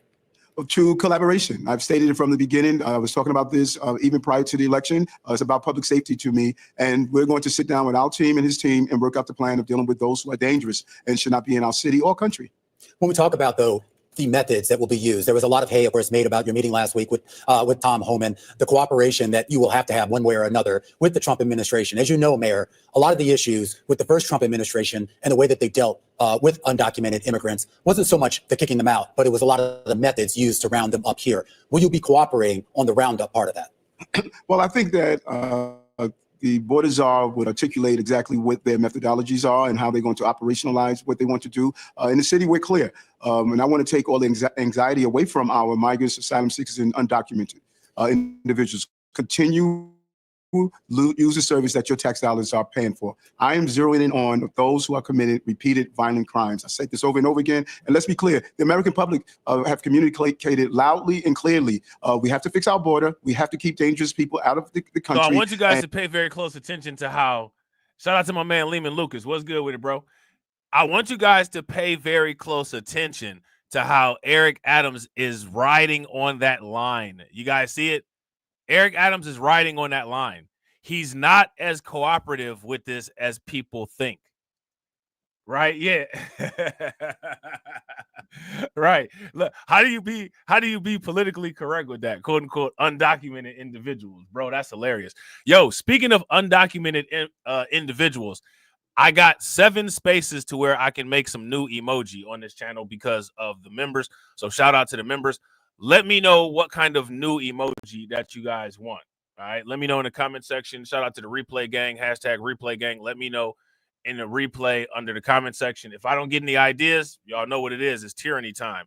TD got Terry time. I got tyranny time. So if I don't get any ideas, it's going to be tyranny time and y'all going to get what y'all get. And if you don't like what you get, then y'all going to have to wait until the next group of members sign up. So I got some more open spaces. And that is why they voted for this president to do so. They certainly did. But according to a Siena poll, a lot of those people also voted not just to deal with the violent immigrants, but pretty much all. And some of that has to do with the. Yeah, I actually had. Shout out to Windless and Rug. I definitely had an idea for an Eric Adams emoji. I definitely had an idea. Y'all might see that one pretty soon. I got to hurry up and put them all in before some of the gifted memberships fall off. Budget pressures on this city as a result of all those folks coming in. What's good with almost $7 billion spent just since mid-2022 on shelters. Tens of thousands. I knew Eric Adams would bring Pamela out. You know what I'm saying? I knew Eric Adams would bring her out. Hundreds of thousands of migrants still in this city using city services. Can New York City afford that? No, they cannot. Like you indicated, $6.5 billion. You know what I could have done with $200 million of that? I could have gone after those chronically absent young people. Look, hey, shout out to Patrick Tyler. Patrick Tyler said, we voted for them to be sent back. Who is we? You know what I'm saying? Who is we? You know what I'm saying? While everybody else was in the voting booth, I was in the Bitcoin booth. I didn't vote for nobody. I actually did hit the couch. You know what I'm saying? I actually did hit the couch. You know what I'm saying? I was in the Bitcoin booth. While everybody else was talking that Trump/couch talk, I actually was on the couch stacking them Bitcoins like Eric Adams. Hundreds of millions of dollars we could put into our older adults. These were right. Shout out to Patrick. Patrick said, "Not you." Right. No, I'm just messing with you. Yeah. Shout out to Black Free Thinker. Yeah, bro. I got on Coinbase and I voted for Satoshi. You know what I'm saying? They said Trump, Harris. Man, I said, man, let me vote for Satoshi real quick. You know what I'm saying? Let me vote for Satoshi. Taxpayers' dollars that were used for a national problem. White House only gave us roughly a little over $200 million as $6.5 billion. And we can't. Look at what's happening to Chicago, Denver, Los Angeles, all of these big cities that had to take on this crisis. It was. Hey, you know, Eric Adams is loving that. Eric Adams, the New York City mayor, he's getting to go on Fox News. And he gets to say, look at what's going on in Chicago. Man, you know Eric Adams loving that. He's loving that. Wrong, and we need to make sure that it doesn't continue to happen. Did you have to take in all those migrants, Mr. Mayor? There was a lot of questions, particularly on some of those migrants being either bused here or shipped here rather than them coming here voluntarily. I mean, there were some mechanisms in place where you could turn those folks around. Why didn't you? No, and I'm so glad you said that, because that was one of the most misunderstood. People would stop me every day on the streets and say, wait a minute, what are you doing to us, Eric? I had no authorization to stop the buses from coming in that would violate federal law. I had no authorization not to give them a place to sleep, 3 meals, and the other amenities. That's against local laws. And I had no authorization to allow them to work that would violate federal law. I couldn't even allow them to volunteer and give them a stipend to clean streets, remove graffiti, and other services. The federal government said, no, you cannot, Eric.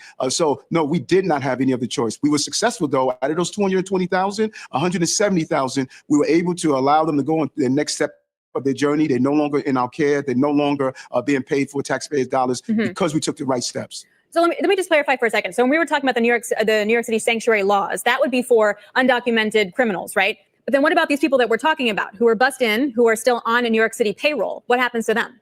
I didn't quite understand your question. You said the sanctuary law is for anyone that's in the city. He understood the question. He understood the question. Look, look, I want you guys to pay attention to what he does. He's going to say, I didn't understand the question. And then he's going to coherently repeat the question exactly as it was asked. Watch this. What about these people that we're talking about who are bussed in, who are still on a New York City payroll? What happens to them? I didn't quite understand your question. You said the sanctuary law is for anyone that's in the city that's not documented, stating you have the right to use taxpayer services. When an undocumented person walks in the store and buys a loaf of bread, those taxes he's paying if he's documented or not. So you should have the right to use the services that your tax dollars are paid for. Now, what if you bought that loaf of bread with criminal proceeds? Which, if you ask me, any money that you make from entering the United States is criminal proceeds. It can be looked at as money laundering. It can be looked at as extortion. However you want to look at it, once you've crossed the border illegally and you utilize your illegal border crossing to create financial wealth based on an illegal act, you are now moving from a immigration crime to a financial crime, if you ask me. If you guys agree, give me a thumbs up. If you guys disagree, then give me a thumbs down. Yeah, shout out to AW1. He ducking the question. Throw some ducks in the chat. He duck it. I want to get them ducats, and he duck it. And when it comes to the question, Eric Adams duck it. Eric Adams duck it different than I duck it. I want the ducats. When it comes to the question, he duck it. You know what I'm saying? What I am saying, those who are committing repeated violent acts, they should not be in our city, to be released on our streets to continue to carry out those violent acts against longstanding New Yorkers and migrants and asylum seekers.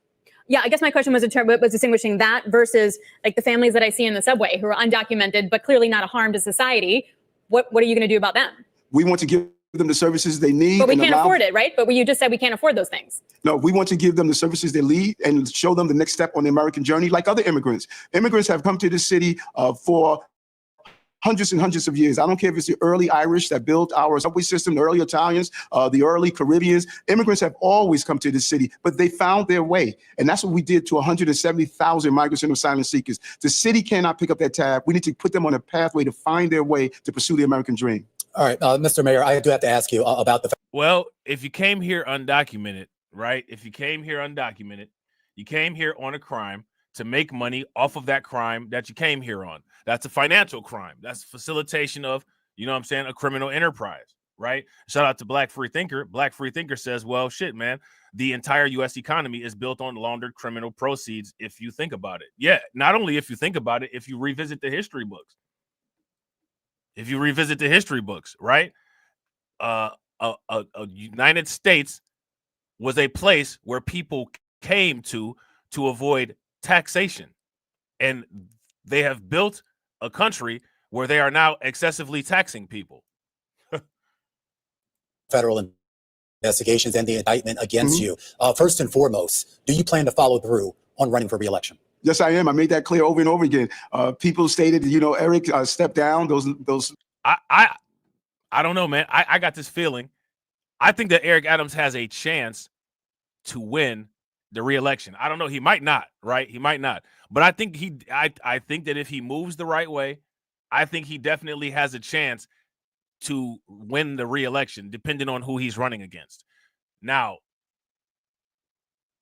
Brandon Johnson, on the other hand, it's over for Brandon Johnson. There might be just a little bit of life left. Eric Adams might have just he got the political Ambu bag on. He got oxygen tubing around his political career right now. But Brandon Johnson, no sir. Small number of people. I stepped up. Look at the numbers and what we've accomplished in the city, particularly for someone like Bloomberg Station. We have more jobs in the city's history. We brought down crime. Look, our office employees shout are back shout out to Black Free Thinker. Look, Pamela said no. Now, Pamela, give us a good substitute mayor for Eric Adams. Who's somebody that's running in New York City that will make a good, viable mayor? Let us know. I'll try to find them and see what they're talking about. Shout out to Patrick. Patrick says, Rob, they're not talking about Georgia. The media is quiet on that. 110K came to Georgia in 2024 alone. Yeah. Yeah. No.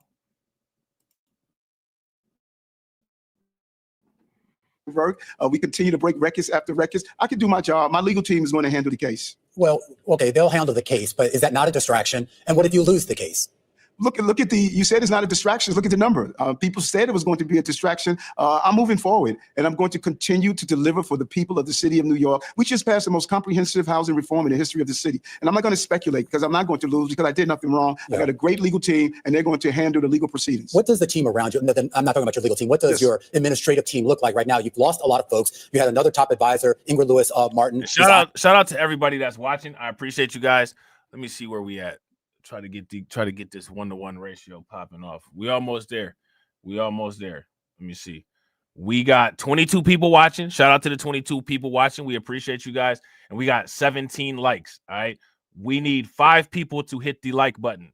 If you haven't hit the like button yet, take a moment, hit that like button. If you haven't shared yet, take a moment and share it. If you're not subscribed, take a moment, hit that bell, subscribe to the channel. Today with her lawyer saying that they think that she will be indicted as well. You've had to dig deep into the bench to find a new police commissioner. I mean, who's left around you that is competent? Yep. Yeah. Facts. Shout out to Win Lose a Rug. Yeah. Win Lose a Rug said they haven't spoken on Georgia at all. I covered Georgia a few months back. Facts. Every place where the mainstream media, for the most part, has and has not discussed, we talked about. We talked about Springfield before the Haitians. Before the Haitians, there was an influx of Mauritanian residents that were in Springfield, Ohio, that a lot of people weren't talking about. We talked about that over here. We talked about Denver. We get it all over here. And shout out to Undocumented, man, because of you guys and because of how much love and support that this channel gets, man. We are going to be expanding the topics. We're going to talk about more stuff. Like I said, we're going to expand Undocumented to the Box Bros. And we're gonna be talking about some other stuff. Got some surprises, man. Got some good stuff coming for y'all. Is capable that can see out your vision if you are reelected. Well, let's first look at what we have done that shows our level of competency. As I indicated, from our employment to our housing success to bringing down crime, we didn't have to reach deep into our bench. We had a large number of people who wanted the covenant job of being the police commissioner, and I picked. Look, hey, now shout out to Black Free Thinker. Hey, you know what the presidential last names mean, right? You know what them presidential last names mean? What them presidential last names mean? What them presidential last names mean? Pick the right person based on all that we have. All of my deputy mayors but one left. So when you talk about large number of people, we have over 300,000 city employees that are getting up every day doing their job. There's some sensationalism, but those who decided that they wanted to move on with their lives. But when you look at my deputy mayor, Ann Williams-Isams, Mir Joshi. Shout out to Patrick. Patrick calling out the lith. Patrick is calling out the lith. Throw the lith emoji in the chat.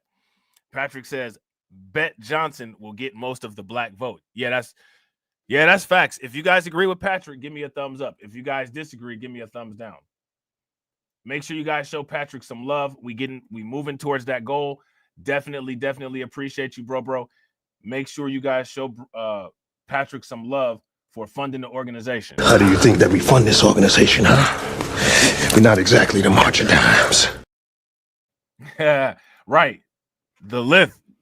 You know what I'm saying? The lith is hard to beat, man. The lith is hard to beat.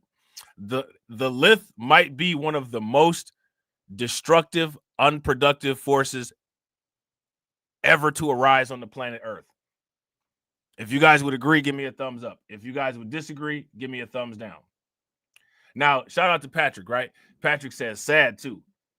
Even though he's done and still get most of them Negroes to vote. Well, let me ask you guys this question. How many of you all think that is sad? If you guys think that it's sad, give me a thumbs up. If you guys don't, then give me a thumbs down. I've started to take a new interest in people's desire for self-destruction. I've found a new interest, a new interest in observation of people's desire for self-destruction. So me personally, at this point where I am in my journey, right, in this three-dimensional hologram or whatever it is that we call life, I've shifted my focus to observation because I understand, right? I understand that for the most part, we're governed by a series of probabilities. And because we're governed by a series of probabilities, there's a very, very small degree of influence, right? Influence. See, like the person that's not extremely OCD like me would say that, you know, there's a matter of free will or controlled destiny.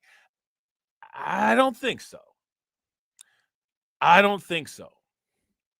I think that there's varying degrees of influence within fixed results. Now, if you look at that from a macro perspective, one would say that it's determinism, right? It is determination, except for that small degree of influence that you have. But how often do people use their influence?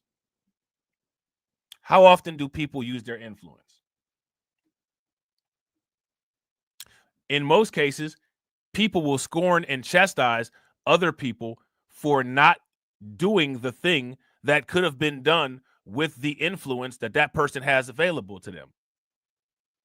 And that's what we see a lot of. If you guys would agree, give me a thumbs up. If you guys would disagree, give me a thumbs down. That's what we see a lot of. And people know this, right? They know this. They understand this. They're aware, right? But they choose to make the decision otherwise. Let me ask you guys this question. If you know somebody who is a habitual red light runner and that person gets into a catastrophic accident, is that accident sad? Is that accident sad? Let me know in the chat. Is that a sad situation? My chief of staff, they're still in place doing the job that we ask them to do.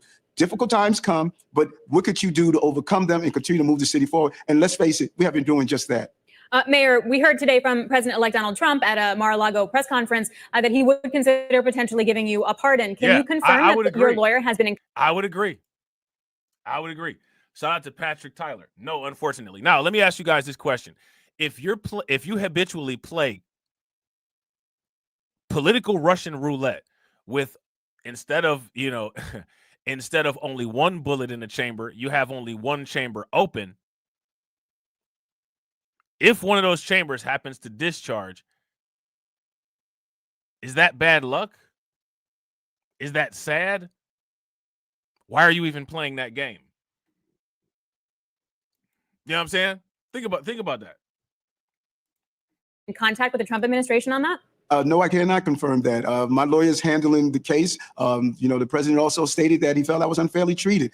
President Biden stated that his Justice Department has been politicized. President Trump said that. I said that. A large number of Americans who have been a victim of this politicizing of the Justice Department. We have adults in this country that were placed on the FBI watch list because they were advocating for their children and families. So I'm just reiterating what President Biden stated about his Justice Department. So my lawyer.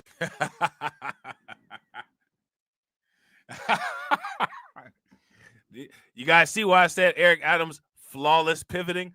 Flawless pivot. 10 out of 10. Flawless pivot. Flawless pivot. You know what I'm saying?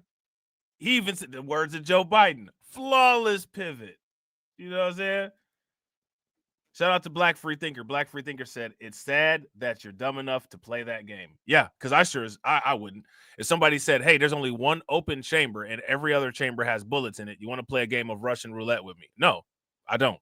And as a matter of fact, I'd feel more comfortable if you left, because to me, what it sounds like you're suicidal and I don't want you taking me with you. So no, I don't want to play. You know what I'm saying? I want to leave and I want you to leave. You know what I'm saying? Yeah, he sure did. He said he was the Biden of Brooklyn. He prosecuted himself. Shout out to Patrick Tyler. Patrick Tyler says, Rob, at the same time, no one is more attacked with propaganda than us. We have black politicians and celebrities who helped for the last 60 years to mislead blacks to support the Dems. And every single black person has a functional and logical brain in their head.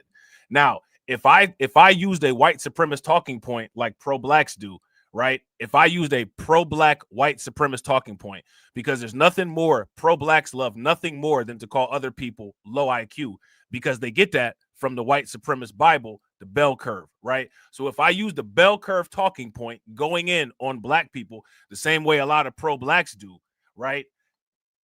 I would say, well, of course you would get attacked with propaganda because you're susceptible to propaganda, because according to the Bible, also known as the the bell curve, your IQ is low. And if your IQ is low, then what that means is that you're easily tricked. And if you're easily tricked and you've been tricked for 60 years, then what that means is that we have your complete brain schematic completely understood. We know exactly what move you're going to make because your moves are so limited and simple that we can calculate all of them, right? And we're going to do that. And that is a strategy. This is what people do, right? So the people, if they perceive these threats as threats that are coming their way, they have media, right, that they can listen to, right? You got YouTube channels like mine that they can listen to.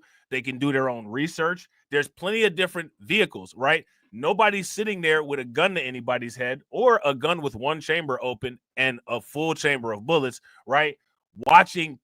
Making anybody watch Cardi B or any of this other nonsense full time. People have a choice, right? Again, the influence, whether people are using that influence or not, that is completely and 110% on them. Completely and 110% on them. Now, shout out to Patrick, right? Patrick says, I know, but it works. Now, why does it work? Why does it work? I don't think that it works. None of this stuff has ever worked on me. Ever. You know what I'm saying? I don't know why it works. What now? Everybody rejects the bell curve, right? Nobody believes that we inherently have a quote unquote low IQ, except for pro-blacks, because pro-blacks are quick to call people's moms crackheads. And they're also quick to say, that you're low IQ because they want to feel at the same level as that person that they claim that they hate. Right. So besides them, right? Besides pro-blacks and besides white supremacists, most people do not accept the notion that we have a significantly lower genetic low IQ. Most of us don't accept that notion. Now, you ask other people, you know what I'm saying? Other people will say something different. We don't support that, right? So if we don't support that, how do you explain the simplistic tricking? Because Taylor Swift is in a lot of people's faces. The majority of those people's faces aren't ours. Trump used The Undertaker, right? And Kane, right? Got a lot of celebrities on his side, a lot of influential people, the Elon Musks. So they get hit with propaganda too. They got Twitter, a lot more conservative media.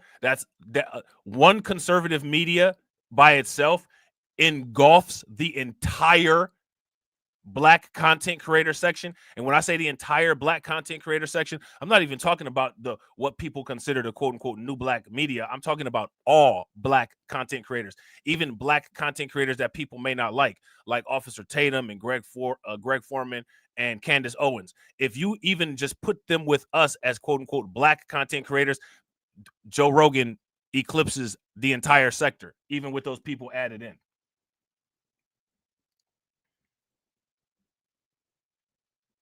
Now, you know what they say about scared, right? Scared money don't get money, right? So these are internal issues that people have to fix. Like there is no psychologist that's coming to save anybody. Yeah, shout out to Black Free Thinker. That's facts. Joe Rogan has more listeners than all of these pro-wax. Not only does Joe Rogan have all these listeners, more listeners than all these pro-wax, he's got more listeners than all the pro-wax and the mainstream media, the blue mainstream media combined. Right? Now, some people react different to trauma. Some people become bullies based on trauma. Some people become paranoid based on trauma. Some people become freaks. You know what I'm saying? Right? Sometimes people can become sexual deviants based on the type of trauma that they have, right? You either fix it or you allow your trauma to be your demise.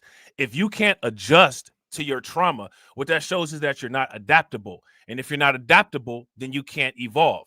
And adaptability, right? Adaptability goes straight into genetics and how you respond to your environment. Now, let me ask you guys this question. How would you rate the displayed response that we see as our perception of our response to the environment.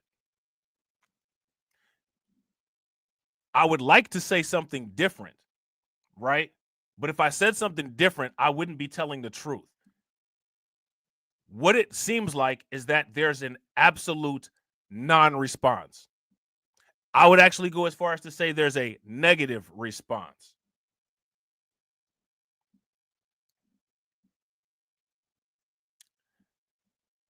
Now, let me ask you guys this question.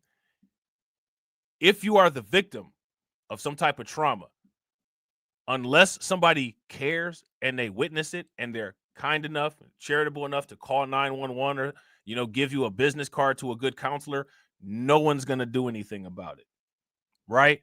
You have to do it. You have to recognize that you have some type of issue and you got to deal with it. Most people refuse to acknowledge that there's an issue. I don't know how much sympathy that should earn.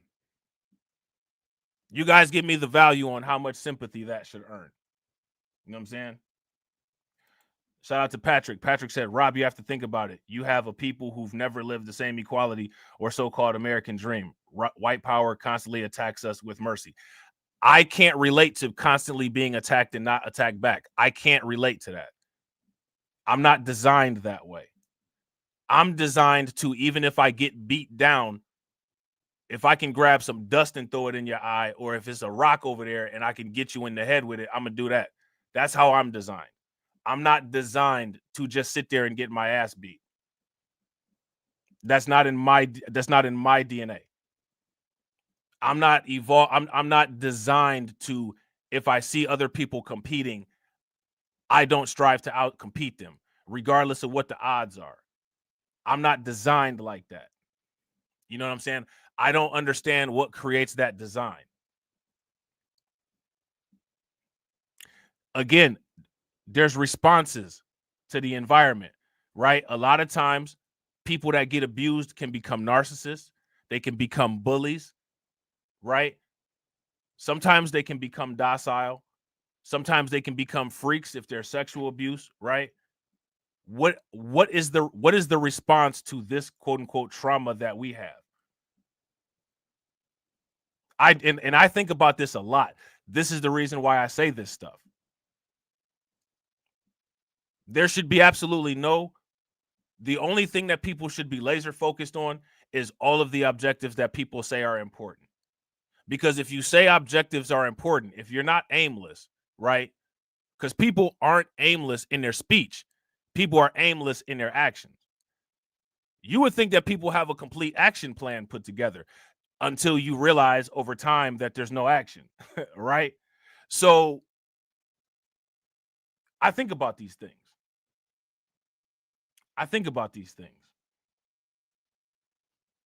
And shout out to Win, Lose, or Rug. We was chopping it up in the Discord. Everybody's got a story, right? Everybody's got a story. There should be a moral of everybody's story, right? Or at least a purpose of everybody's story. My question is, given the things that people say, what's the moral of our story? What's the moral of our story? Shout out to Win, Lose, or Rug. Win, Lose, or Rug said, bro, folks asked for the system to play fair when it was never designed to, and no one thinks that it's a problem. Yeah, now you got the people that it was made for, the people that the system was made for, and the people that the system is slightly taxing them a little bit. The system is slightly taxing them a little bit for the first time, right? And now you have them flipping out saying that the quote-unquote system is rigged. The system is quote-unquote two-tier. You got them saying it.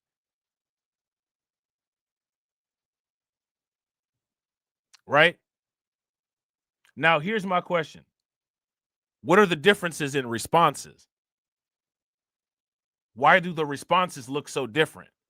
Because again, just because I'm saying that they say that the system is two-tiered, I'm not saying that it's not stacked against us. See, this is the thing, right? A lot of times when you get down to this part of the conversation, people ready to tap out and tune out because they don't want to deal with this. if you don't want to, if people don't want to deal with this, there's nothing forward that anybody can deal with. So now it seems like there's a recognition that there's quote unquote something wrong. We should have the learning curve on dealing with what's wrong because we've been experiencing it for so long, as everyone says. But what's interesting about it is that what's the evidence of a learning curve? Where's the evidence? Shout out to Win Lose a Rug. Win Lose a Rug said it's always you got to take into consideration. That's the female influence on people's thought process. Yeah, people living in quote unquote their truth. Their truth? There's only one truth. There's only one base reality. Right? There's a standard base reality, right?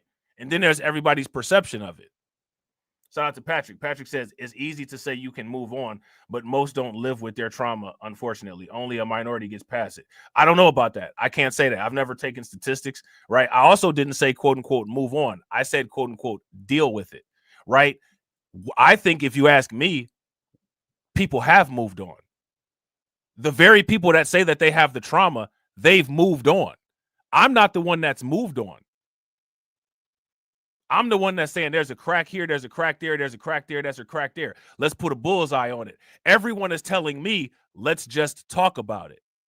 I'm telling everybody else, what, you scared? You know what I'm saying? You scared to sneak around at night and, you know what I'm saying, try to, you know what I'm saying, put a couple dents over here and then run back and come back and do some more in the morning, then come back.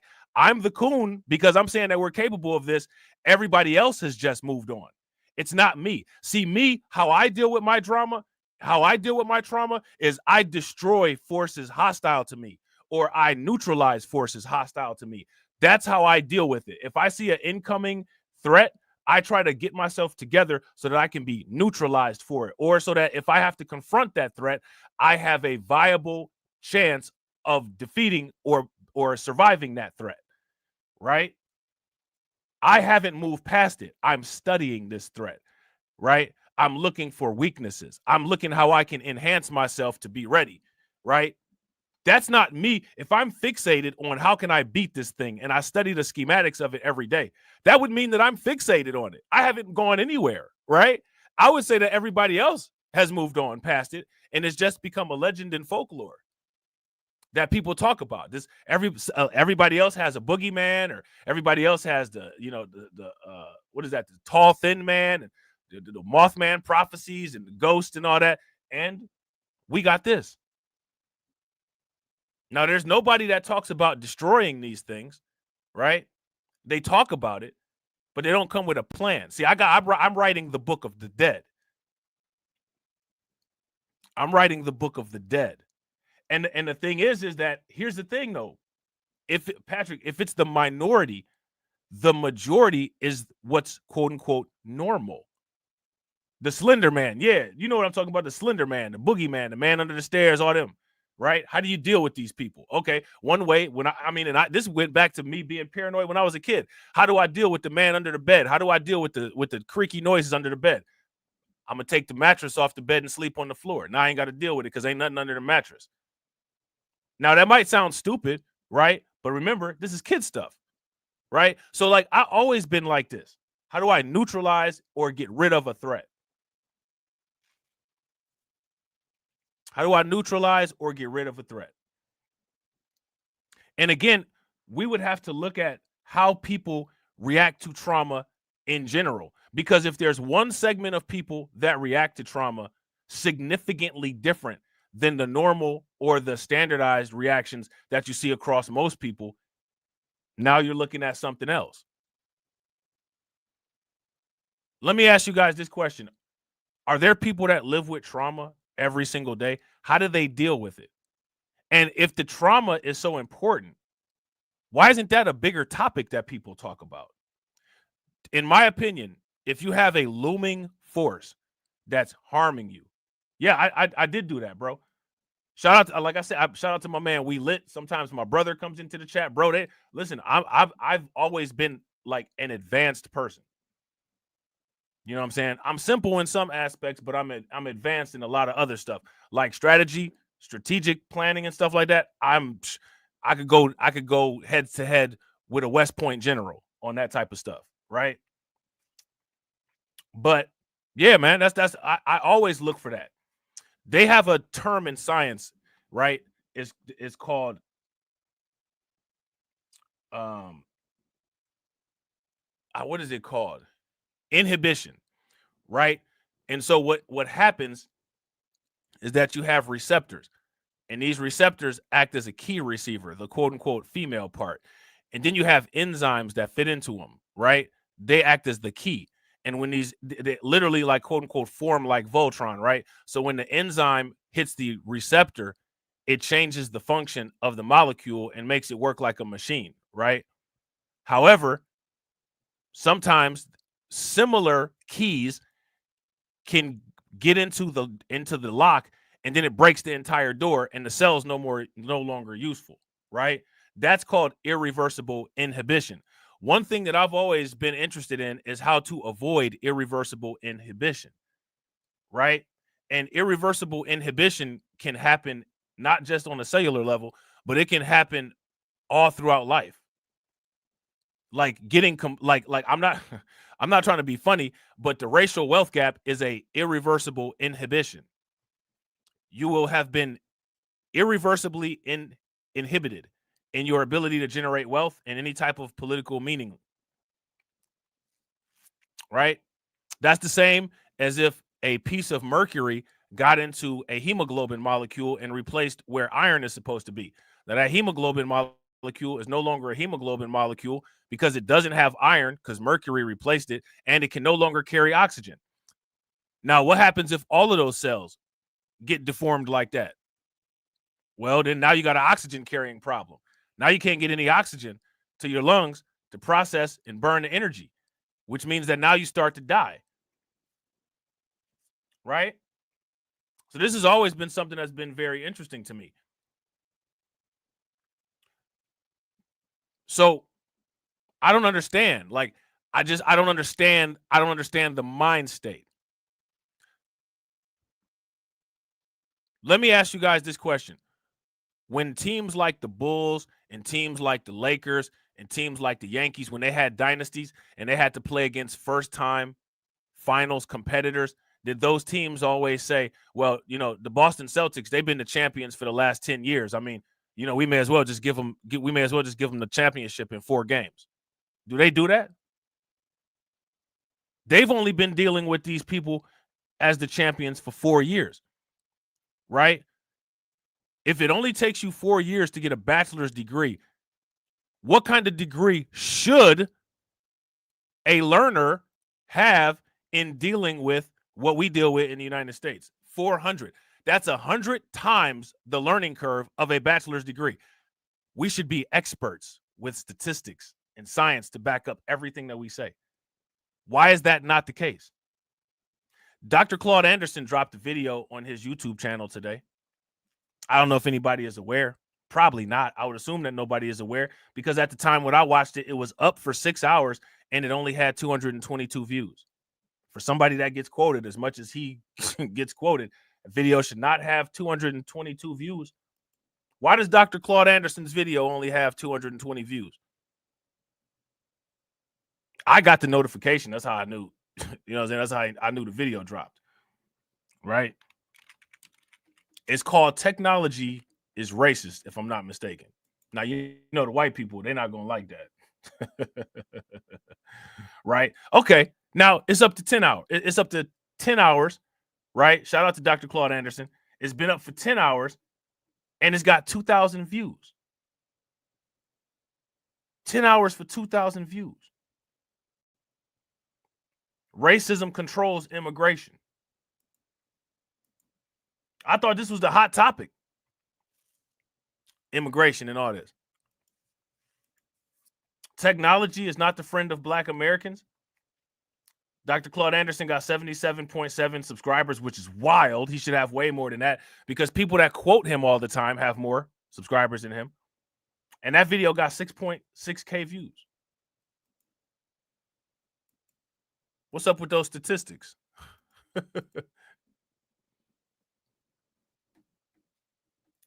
What's up with those statistics? What's up with them stats? Them stats ain't statting. Right? Them stats are not statting. That's Dr. Claude Anderson. That's the GOAT. If the GOAT has 77,000 subs and his videos is getting 6,000 views, and that's no, negative reflection on him. I don't know what to say. The data. This is what I can say. The data, right? Now, daring to say something like that, that's that shit that'll clear the chat out, right? But I don't care. I don't care, because clearing my chat out is not going to change the fact that the United States is trying to clear us out. And what people's tendencies and, the way people tend to approach dealing with problems, it shows me, I don't think that there's one of two things. Either they don't care, right? Either they don't care, or they've accepted it. And if they've accepted it, then they've moved on. They've moved on. I haven't accepted it. I haven't accepted it. And that's why I've shifted my focus to concentrate on inefficient thought processes. Because if you ask me, defective and inefficient thought processes are the number one barrier to dealing with anything. Because if you don't have problem recognition, you can't deal with a problem. A lot of people that end up getting diseases like cancer or HIV or hepatitis C, these things will eventually shut your body down, but you'll be able to slow down the process if you recognized it. Most people don't get checkups. Most people don't get exams. Most people don't even do a set of vital signs on. Most people don't even take their blood sugar. So you don't recognize that there's a problem brewing. Shout out to Lewis Knowles. What's good with it? Until the problem is too late. This, everybody's screaming at these city halls, and like, we're going to act like everything's a problem. That's not a problem. These are late stage signs. Late stage signs. Why did it get to late stage? Why did it get to late stage? And see, these are the things that nobody wants to address. And if we do address, we never contributed to anything getting to late stage. We never contributed to that. If you ask me, propaganda susceptibility is a contribution to late stage political cancer. Stop being susceptible.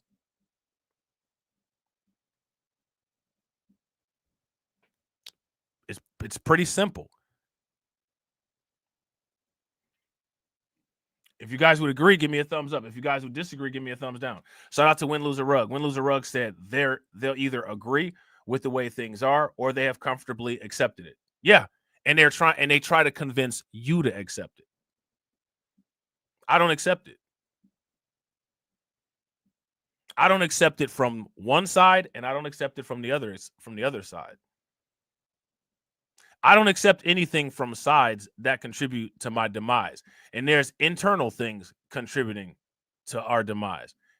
Those internal things are just as bad as external things. You know what I'm saying? If you have a genetic trait of being susceptible to a heart attack, that's an internal thing. That's genetic. You got that family history. If you decide to smoke and eat nothing but lard every day, you made a conscious choice to contribute to your existing issue, exacerbating it and making it worse. You can't avoid the fact that you had to pass down history of the cardiac problems, but instead of dealing with them to somehow probably slow the progression or maybe even eliminate it, you choose to compile it.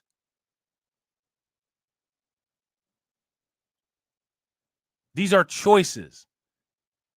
And the way that you can tell that people have a problem with choices is because once you recognize that there are choices, the responsibility has now shifted on you to be adequately informed and adequately functional to choose the right choice. which means that now we start to stack responsibility. And if there's one thing that people are terrified of responsibility. They're terrified of it. Now, let me ask you guys this question. Why is responsibility the boogeyman? Why? Lawyers will look at every avenue to ensure that we get justice. I should not have been charged. I did nothing wrong, and I'm going to continue to lead this city. So just inferring here, if you are offered a pardon, you will take it? There's no inference. What I was very clear in my response to you. I have an attorney that's managing, ensuring that I got the justice that I deserve, and he will handle that. And if you have any questions, you should give those questions to him. All right, Mr. Mayor, one final question for you. Yes. And this is really just about the health of the city. Of course, we all remember. If you ask me, it's a crime. It's a travesty. It's a travesty and a tragedy that Dr. Claude Anderson gets quoted and promoted as much as he does, in his video that he posted a couple days ago only has 500 likes. People have attached themselves to his talking points, recommended his books, based entire content off of him and things that he says, and his people won't make him great.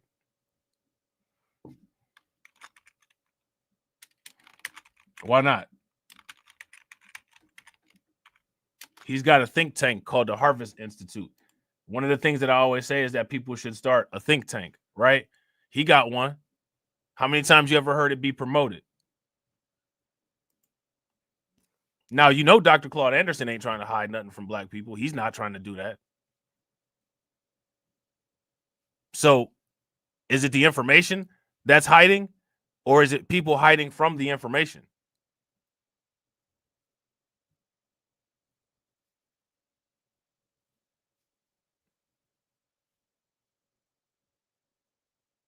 Which one is it? Because while all that 60 years of propaganda was going on, Dr. Claude Anderson had his positive propaganda going on. He was doing speeches and telling people about powernomics and common sense things like, not boycotting your own businesses and not apologizing when somebody breaks a gun barrel over your head, right? He was telling people about this stuff. He called it inappropriate behavior. He was on to something with that. Neely Fuller talked about that too. But interestingly, that stuff doesn't get talked about.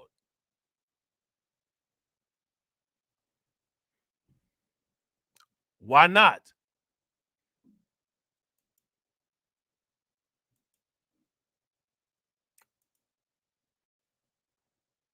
See, and this is what the funny thing is, right?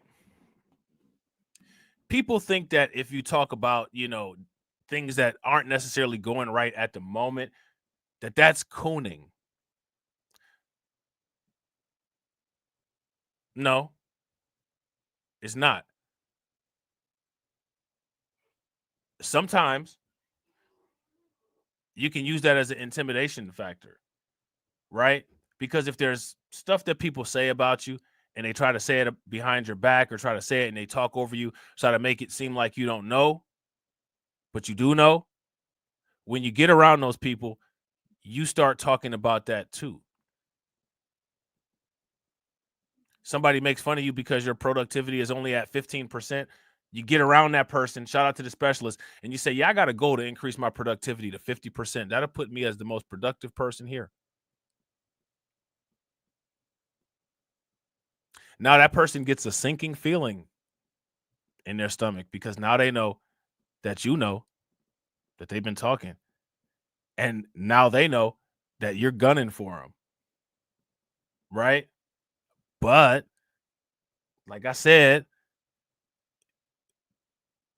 people seem to not have that response. And again, my question is why? I've never looked at anything as a challenge. I've always looked at it as just a matter of time.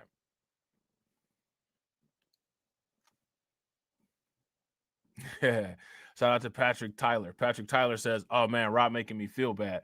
I swear I didn't know he had a channel. I watched him when he would be on Boyce Watkins. And truth be told, I only found out about Dr. Claude Anderson like 3 years ago. Bro, don't feel bad. There's nothing to feel bad about. I threw the link in the chat for the channel. Check his channel out. You know what I'm saying? Ain't nothing to feel bad about. The feels. That's what got to go. If you agree, give me a thumbs up. If you disagree, give me a thumbs down. Yeah, it is what it is. All the content there, you know what I'm saying? Anything can be pulled up at any time. We know how the YouTube algorithm works. The more you watch the videos, the more the content gets suggested, including the old content. You can binge watch the channel. When I found this channel, I binge watched it. I binge watched what's that dude's name? Rock Newman or whatever. I watched his interviews, the Detroit Free Press. I watched all the Dr. Claude Anderson stuff. Got the books. You know what I'm saying? Read it. I really like Dr. Claude Anderson because he has the economics approach. You know what I'm saying? And you guys know I like economics and I like finance, right? So that's something that really, made me gravitate toward reading a lot of his literature. You know what I'm saying?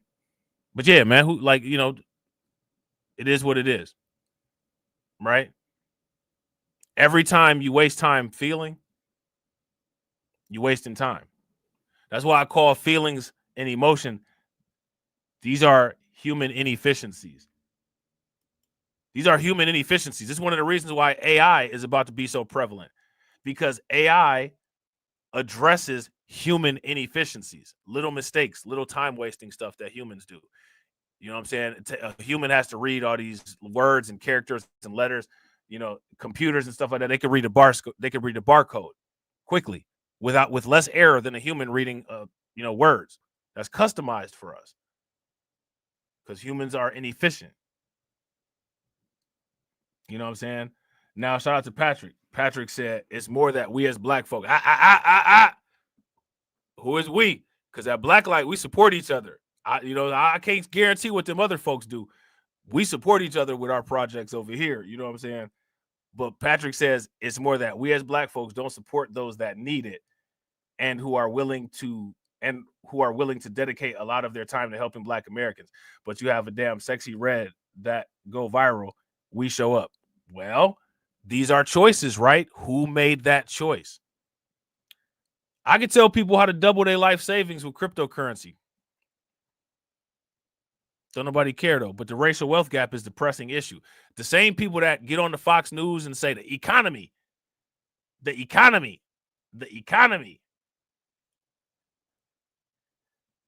Shout out to Patrick. You know I'm just messing with you, bro. I'm just messing with you. But it's true, though, right? It's true, though. And the thing is, too, is that if you ask me, when people talk about delineation, they talking about the delineation and, people want to do the forehead forensics and all of that. I think that the behavior forensics should be done with delineation as well. If we're going to go full blast, let's go full blast with it. Because to me, you know what I'm saying? Somebody that might got a hairline that's a little bit different than mine, if they're on the same type of time that I'm on as far as building something, you know what I'm saying? I'm not about to not deal with that person because, you know what I'm saying, they got a different hairline than mine, or because they got a last name that's different than mine. I'm not going to not deal with that person if they're moving in a direction that I'm trying to move in because somebody else want me to. I'm not going to do that. I'm making that choice. Okay, I'm going to deal with this person over here. You know what I'm saying? I'm not going to deal with it. I don't think I've ever done any content on Sexy Red. I made a couple jokes about her here and there, but that's just she's not interesting to me. I would do a interview with Michael Saylor talking nerd shit about Bitcoin before I did a video about Sexy Red. And what's crazy is that people would say, Rob, you got this quote unquote WS up here on your channel. And then question me about why I ain't doing content about Sexy Red. First of all, I don't know Michael Saylor all like that. I'm sure everybody got something on record, you know what I'm saying, that said something that could be kind of wild. Michael Saylor be bringing up Africa in weird ways a lot. It is what it is, right? But the conversation that him and I would have about Bitcoin would bring so much value to my audience. If they utilized it, it would be priceless. But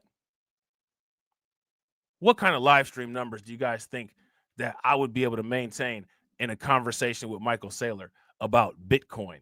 I know who would be there. Patrick would be there. Win, Lose, or Rug would be there. Black Free Thinker would be there. Specialist would be there. Carlton would be there. John would be there. AB Promotions would be there. Brooklyn Queen would be there. Right? We all know who would be there.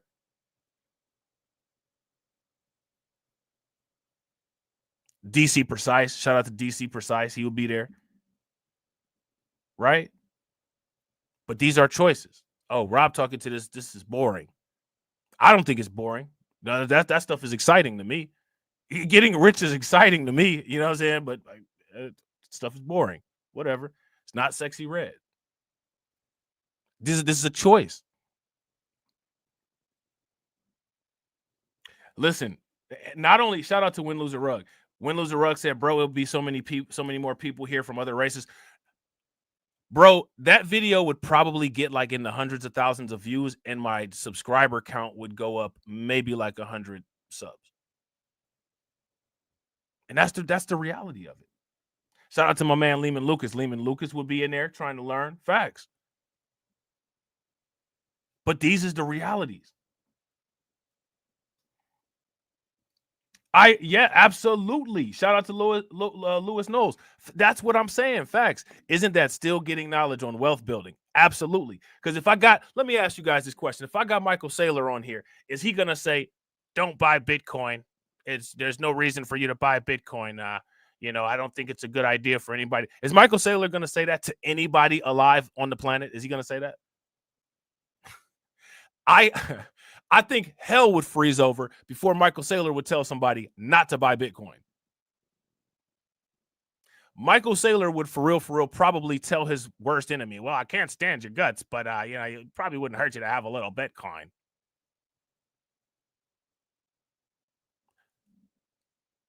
Based on the analytics, which don't lie, right? Those are the least viewed videos on the channel, which is sad because, man, the ad revenue that the crypto exchanges pays is crazy, right? It's crazy. But supply and demand. And one of the problems that I have is that I'm constantly working against the demand. I'm constantly working against it. There's not a demand for the stuff that I talk about. So I'm working against the demand. I have to create my own demand. I have to be a market maker. You know what I'm saying? And it's not an easy market. You know what I'm saying? It's definitely not an easy market. You know what I'm saying? And shout out to everybody, man. I appreciate you guys. We're on the 1-to-1. I definitely appreciate you guys. So throw them 100s in the chat. You guys are killing it out here. I definitely appreciate it. If you haven't smashed the like button yet, do me a favor, take a moment, smash that like button. Also, if you guys haven't hit the bell, please take a moment, hit that bell. And also, please share the stream to your social media.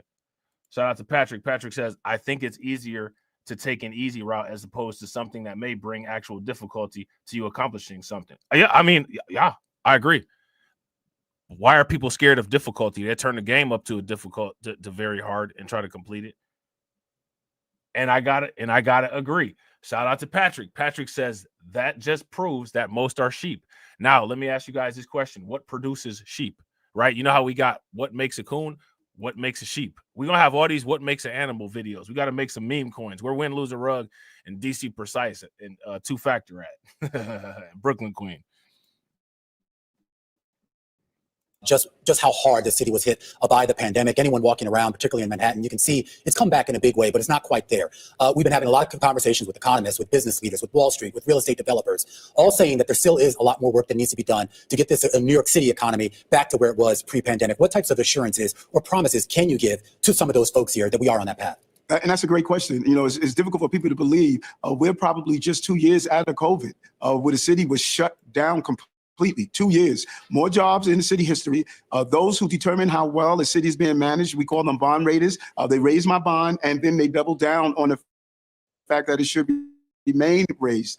You're seeing business leaders across this city talk about the relationship they have with City Hall and collaboration we have together, and we're going to continue to do so. So within 2 years of coming over, the city being shut down, we have returned to the greatness that we looked at, fourth largest tourism in the history of the city, a continued decrease in crime. What our business leaders have told me, Eric, we need to have jobs up, crime down. That's what we've done. Case closed. We're moving in the right direction. Man, I tell you what, man.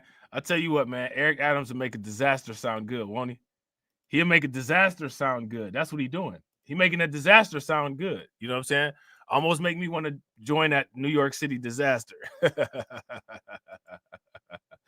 So now what we about to do is we about to take a look at this plan that Trump has, quote unquote, some additions to the plan that he has for mass deportation. All right. And shout out to Patrick. Patrick says, don't know, but it seems that way for untold years amongst human. It's only, as you know, been 10% of a population that brings about change, never the majority. They just fall in line later. Yeah, that's called the Puerto principle, if I'm not mistaken. The 80-20 principle, right? Now, and here's my question. Where's our 20? Where's our 20? Our 20 is a smaller amount of people, right? At least here in the United States. It'd be a smaller amount, and it keeps getting smaller. You know what I'm saying? Because they've, got people coat hangering the babies out here at an alarming rate. Democrats, shout out to the Democrats, right? Oh. So, yeah, they about to be putting house arrest bracelets. They about to be putting house arrest bracelets on the migrants. What y'all think about that? If y'all agree with the house arrest bracelets on the migrants, give me a thumbs up. If you guys disagree, don't do that. Don't do that. That's not cool. Don't be doing that now. Give me a thumbs down. The incoming Trump administration wants to expand the use of ankle monitors to track illegal migrants in America. This would be for migrants who are apprehended, given a... Now those, they got the ankle monitor on the stilettos. They got the ankle monitor on the Air Max. They might have to do those ankle. Hey, they might have to do that ankle monitor on the stiletto thing at the strip club. You know what I'm saying? that might add a little something for people that quote unquote like that kind of thing. That might add a little something. You know what I'm saying? That might add a little something, might add a little added enjoyment for the client, right? Might add a little added enjoyment, add a couple extra dollars, you know what I'm saying, for the quote unquote worker, right? I'm just saying, apprehended, given a court date, but who are not in ICE custody. Sheriff Chad Bianco from Riverside County, California, joins me now. All right, Sheriff, explain to me, take me through this. How exactly would it work? Well, I believe what they want to do, rather than just let them run free within the country with no way of tracking them down or contacting them, this works very well for us. When we release people from custody, we don't have to worry about them skipping bail or anything like that. And basically, it's a GPS monitor that anyone that is hooked up to that site, that software, can monitor where the people are. We can be alerted when they cut the GPS device off. And it's a very convenient and easy way to monitor people that we want to monitor. But this, you can't find the gotaways, can you? Because they didn't come across the border and were with the app or anything else. Now, let me ask you guys this question. How many of you all think that a system like this should have been in place? How many people think that a system like this should have been in place? Something like this should have been in place, right? If you guys would agree, give me a thumbs up. If you guys would disagree, then give me a thumbs down. Something like this should have been in place. If you have people that are undocumented, how do you start tracking them if they have no documents? If they have no information about them, you have to start an information trail somewhere, right? If you guys would agree, give me a thumbs up. If you guys would disagree, give me a thumbs down. You don't know where they are. You don't know so who that they is That is exactly right. That's going to be the downside, is it's only going to be the people that are that you catch now, or that are willingly going to go onto the program. Anyone that is already here. Yeah, I gotta agree. And now check this out, right? Shout out to Black Free Thinker. Black Free Thinker says this is a head fake. Your mobile phone will track your ass just as readily. Yo, bro, that's facts. And let me ask you guys this question: when it comes to these quote unquote ankle monitors and the AI and the GPS that runs them, who you think is going to get the contract for that? Who's going to get the contract for that labor that needs to be done? Who's going to get those contracts? Give me some guesses of some business that's going to be tracking this stuff. anyone that is a godaway that we don't even know that are here, it would be almost next to impossible to be able to find them, to get them set up with a monitor. But the thing is, they arrive at the border, they get a court date, probably for 2 or 3 years away. Are they going to have to wear an ankle bracelet for 2 or 3 years waiting for the... Yeah, shout out to Black Free Thinker. Yeah, facts. The value chain, and y'all know whose value chain, right? Now, let me ask some questions here. Put the name of the people and the businesses in the chat who's going to benefit from that, right? Because we're you know, in crypto and in blockchain, we're going to build layer 2 solutions to that value chain, right? We're going to build layer 2 solutions to that value chain. That means that from that value chain, we're going to build value around that value chain, siphoning off equity from it, right? So who are these people and who are these businesses that would benefit from this? We're going to be checking them out on the stock market. The court date? Well, that's what it is sounding like. I'm not saying I'm all for it. There are many flaws with this. This is just something that Shout out to my man AJ. See, AJ already knows what time I'm on. If you guys agree with AJ, give me a thumbs up. If y'all disagree, give me a thumbs down. AJ says you can always buy stock in these companies that make the device. Facts. If you guys agree with AJ, give me a thumbs up. If you guys disagree, give me a thumbs down. Facts. Super facts. it's a way to monitor them. It's a way to know where they are, and it's a way to keep them accountable. It's not the only way, and it may not be the most efficient way, but it certainly is a good way with the technology that we have available now. According to Customs and Border Protection, nearly 1 million Venezuelan migrants have entered the country since 2021. Now, let me ask you guys this. Does this have anything to do with why there's so much Tren De Aragua issue? If this has anything to do with why there is such an issue with Tren De Aragua, give me a thumbs up in the chat. If you guys disagree and you think that there's some other reason, then give me a thumbs down. And shout out to everybody that's watching. I really appreciate it. You guys are killing it. We got 23 people watching and 22 likes. We're on the 1-to-1 ratio. Flood that chat with 100s. I appreciate it. And we just need one person to hit that like button, and we will be exactly 1-to-1. We'll be 23 and 23. And if you guys have not shared, you guys know what to do. Take a moment, share. If you're watching and you're not subscribed, I don't know why you would do that, but help us out. Subscribe to the channel. Trump wants to deport these migrants. Venezuela won't take them back. What are we going to do? Yeah, well, yeah, that's not for me to decide, but just simply, he did this before. He just put them on planes and sent them back. And, once they're there, they're going to have to take them. We didn't want to take them either. He's threatening economic consequences, dire economic consequences. He's trying to negotiate. Hey, take them back no matter what. We lived through his presidential reign at one time, and it was great. From the law enforcement perspective, from a border perspective, his policies worked, and the way he handled that, the way he, the words you used, negotiated with them to take them back, it worked. And those countries they love our money, and if they want our money, they're going to negotiate, and they're going to do what he wants or what he asks. And we know that from experience. Or what he demands. Sheriff Bianco, that's how it works. Thanks for joining us, Sheriff. Always a pleasure. Merry Christmas to you. Absolutely. Yes, all right, so there's that. All right, shout out to Patrick. Patrick says there's a black man who's the FBA who owns a large security firm and has contracts with the government, but he also dabs in ankle monitoring. Dude is a billionaire. Now, let me ask you guys this. That right there, that situation that you just described, that's supposed to be the impossible situation. Right? That's the situation that quote unquote doesn't and can't happen. But as we can see, it did. Right? So now there's things that we can do with that, right? Now let's find out about this business, right?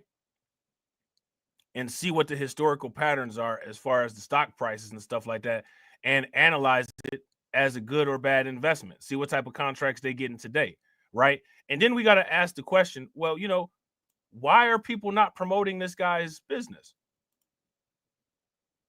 Why are people not promoting his business? Why are they not promoting his business? Oh, because he contributes to the criminal justice system with the devices that his business does. So You don't find any value in that.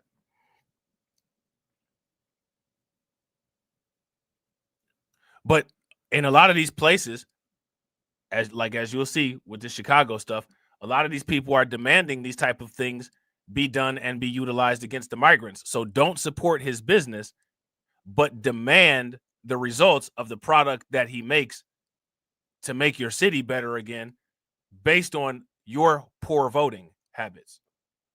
Somebody make it make sense.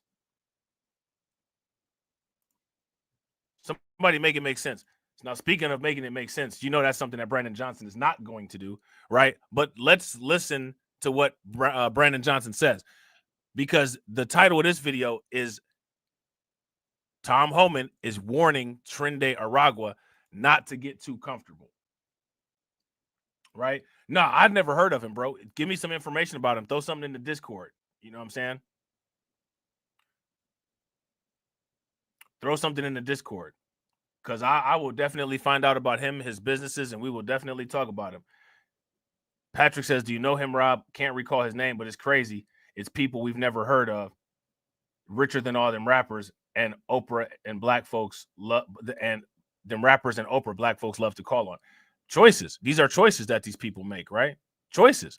Now, I don't know this particular individual, but I do know other individuals, right? Because the law enforcement sector of that type of industry is not industries that I haven't really paid too much attention to those. You know what I'm saying? Shout out to Black Free Thinker. Black Free Thinker says, is the name David Stewart? Now, let me ask you guys this question. Why do you guys think that people don't know who he is? Well, for one, his people won't make him great, right? But his people are making him great by default because, as much as I hate to say it, I'm sure a lot of those products, because of the way the criminal justice system is, right? A lot of those products probably are being used on us. You know what I'm saying?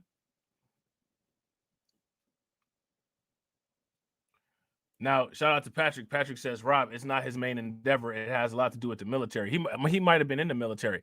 Now, let me ask you guys this question. See, what we should find out is, well, are HBCUs getting their program graduates into his business for internships? Shout out to Black Free Thinker. Black Free Thinker said, or Robert F. Smith. Yeah, I know about Robert F. Smith. He's the black guy that paid off, if I'm not mistaken, a lot of people from Morehouse's tuition debt. Right? He delivered on that, something that the Biden administration, who got lots of votes, did not deliver on. And many people, a large amount of people, are willing to throw him away because he's married to a white woman. But these are the very people that say, well, we don't care what you do in your bedroom now. We don't care what you do in your bedroom now.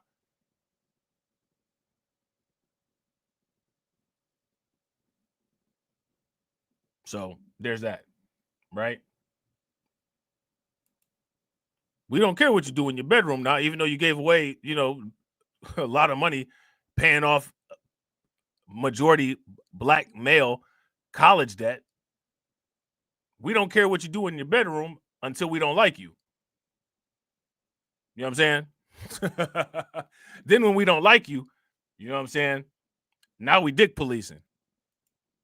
Somebody make it make sense. Make it make sense. Trump administration has called for is for local police departments around the country to behave as ICE agents in sanctuary cities. That is not permissible. Any administration. Now, let me ask you guys this. So, off the rip, Brandon Johnson is lying. Who asked the ICE agents to behave as police officers? Shout out to Black Free Thinker. Black Free Thinker said, man, pro-wax are the biggest dick police and cat police out there. Yeah, facts. That's because I call that race simping. It's because they're simps. And that's why they're so similar to coons. They're all the same. They're all the same people. When you get down to it, a lot of people, they may sound like something that they're not, but then when you get down to the bottom layers, bro, they're all the same. It's the same as human beings. When you get down to the bottom layers, it's bones. You could pull up some bones in a grave after everything is rotted away, and you put two people's skeletons together, you won't know anything about what them people look like. They can be two completely opposite looking people, but all you see is two bones, two skeletal structures that look the exact same. It's the same. They're all the same. You know what I'm saying? What the Trump administration has called for is for local police departments. All black conservatives do is say that, quote unquote, black people don't do anything. And then they talk about liberals. But where is the black conservative enclave? When we're talking about Chicago and we're talking about New York City and we're talking about these destroyed liberal areas, that's fine and dandy. And I wouldn't even disagree with many of the points that they bring up. A lot of the critiques of these places are valid. But in that critique, I'm going to ask, where's your example for excellence? Where's the neighborhood where Candace Owens and Officer Tatum barbecue and have block parties together with a nice black conservative homeowners association in a nice black-red area that's crime-free, good breathing air, and thriving businesses? Where's this place at? What was it called? Wilmington, North Carolina? Where was this place at? Where is this place at? Where is the place where Tim Scott and his girlfriend, allegedly, go out with Byron Donalds and his wife? You know what I'm saying? And they have a good modern lunch. Where is it at? At a good modern lunch owned by a black conservative. Where are these places?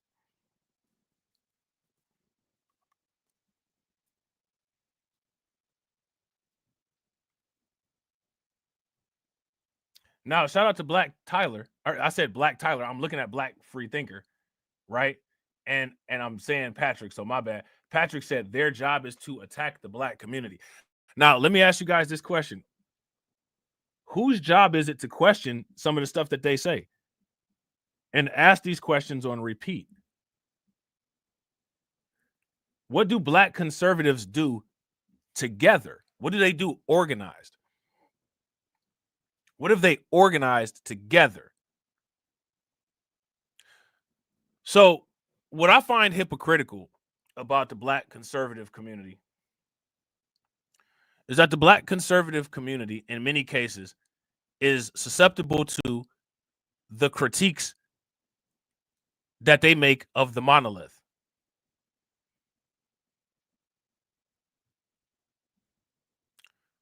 They're susceptible to the same critiques that they make of the monolith. And I find that interesting. And I find it even more interesting that people don't say anything about it, or they don't even ask the question.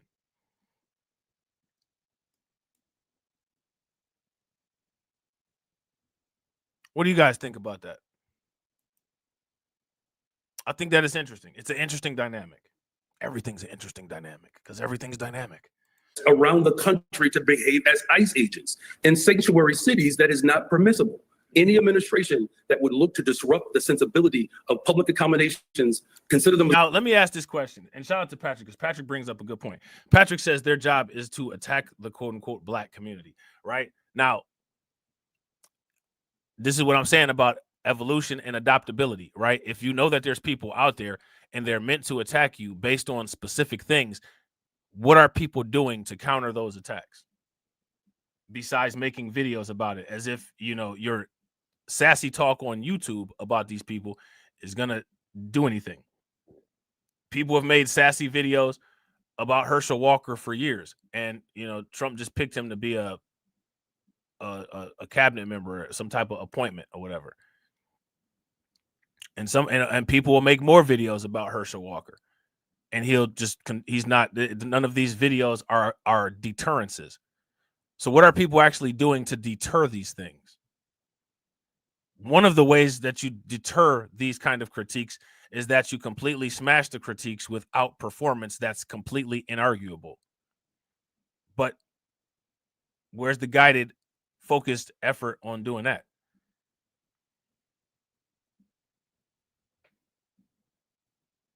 See, this is my question. Like, we know what the job is, right? Now, you can disturb the job in many different ways. What is the guided, focused effort on how to target and disturb this quote unquote job? And see, this is what I'm saying. Look, I'll pay attention, y'all. When you start asking the questions of how do you deal with this, this is where you start seeing people drop off. What does that tell you? Yeah, I think it's ambassador to the Bahamas. Now, it's a lot of people. Now, check this out, right? There's a lot of people that have said, you know, black conservatives, quote unquote, are quiet because, quote unquote, Trump isn't picking black people. I don't think that any of the black conservatives care about Trump picking black people. I think that it's people that voted for Kamala Harris and people that didn't vote at all who are critiquing Trump's picks.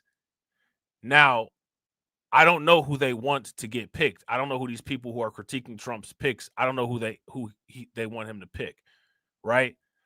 But now, as we know, Herschel Walker has supported Trump for a very long time. I don't know what kind of job Herschel Walker might want. I don't know what kind of job Herschel Walker is qualified for other than plowing through defensive lines, you know what I'm saying, to score touchdowns and knocking people around a UFC ring like they're an octagon, like they're a rag doll. Other than that, I'm not exactly sure what Herschel Walker's qualifications are. But he supported Trump and Trump gave him some type of job. Yet there's still people that are saying, oh, the black people that supported Trump didn't get jobs. I don't know if they wanted jobs. They might have looked at, I don't know what they wanted. I don't have any information that says this particular individual was going for this particular job. I didn't know that Herschel Walker was up for a job. So now my question is, why are people saying these things?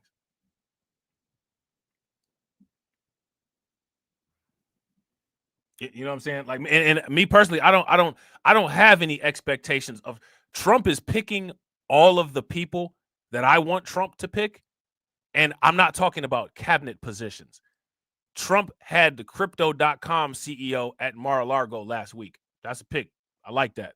He's talking to Michael Saylor about the strategic Bitcoin reserve. I like that. I didn't even vote for Trump. I like these things, though. You know what I'm saying? I like that. Right? I want to see Crow go to $1. I want to see Bitcoin hit 1 million. I like that. Those are things that are definitely going to help those things. Oh, yeah. Reese Waters, bro. He's you already know what he's going to say before he says it. There's no guesswork there. You know what I'm saying? There's no guesswork. You know what I'm saying? Now, shout out to Patrick. Patrick says, funny you asked this, Rob, about us not doing something because you mentioned how Dr. Claude Anderson has his think tank. If there is some institution we need building up and supporting to combat such as these issues. Listen, bro, shout out to the people that have been watching me forever. I've been talking about making think tanks ever since it's one of the main things on my older YouTube videos. I used to drive that point home all the time until I started to realize it doesn't matter. When I woke up to the reality that it doesn't matter, you know, I mentioned it here or there in passing, right? But I'll never waste my breath on it again. You know what I'm saying? A full breath, a full lung of oxygen. I'll never do that again. You know what I'm saying? Shout out to Win Lose a Rug. Win Lose a Rug said, right, they don't share the same concerns, but the other side's limited comprehension skills make it difficult to understand. Bro, facts. Facts. You know what I'm saying? Yeah, shout out to Black Free Thinker. Black Free Thinker says Reese chooses the Democrats over other black folks. Yeah, look at Reese's channel. Look at Reese's channel growth. I mean, you know, shout out to Reese, right? He's doing everything right as far as a YouTube channel. I don't agree with his politics, but that can't be, you know, nothing can be taken away from the fact that he's doing things right on YouTube. You know what I'm saying? To grow. It's people like me that don't grow, which is cool. I mean, it is what it is, right? Like, you know, whatever. You know what I'm saying? I do this because I have a good time and I really enjoy chopping it up with y'all, but people need to not deny reality. A large amount of the nation, they want a Trump presidency. A large amount of the population believes that Reese Waters is the man. Troubled waters. What's those lawyers called? What's the name of them lawyers? I forget the name of them. You know who I'm talking about, though. Them too. There's a lot of people that watch me that say one thing in my chat, and then they'll watch those videos and say one thing in the other chat. You know what I'm saying? I'm not mad at it. I'm not mad at it. When I'm not mad at it. Win said, I voted for Trump as a crypto trader and investor. Wasn't looking for black representation. And instead of put that on black folks to step it up, They want to SB the Trump administration. And a lot of people didn't even vote. Everybody was banging for a couch, and now they saying, well, you didn't do this, you didn't do that. I mean, I don't know what to say. The only time you go in a store without money and come out is if they doing a free giveaway. You know what I'm saying? I don't know what the expectation is.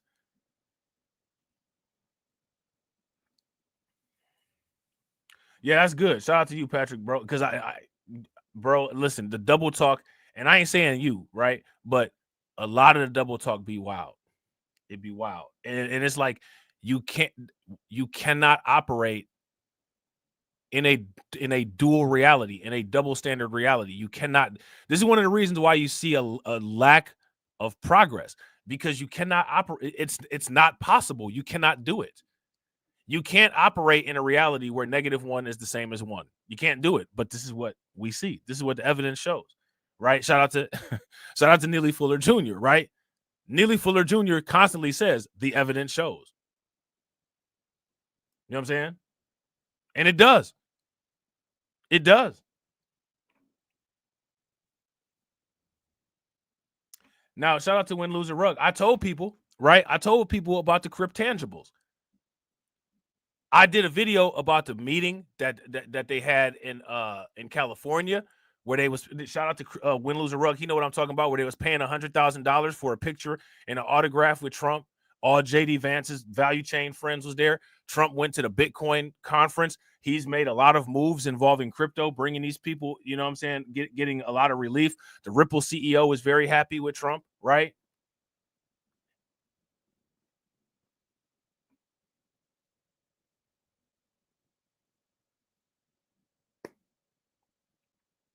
I don't know what to. I don't know what to say.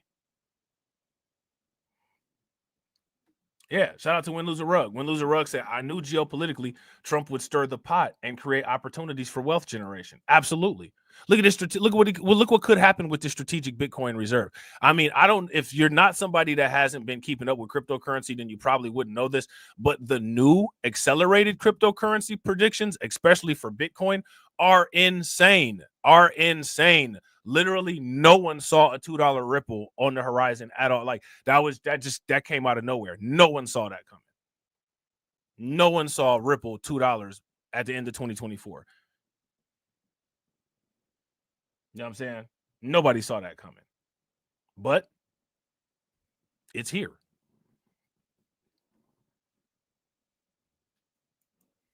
It's here.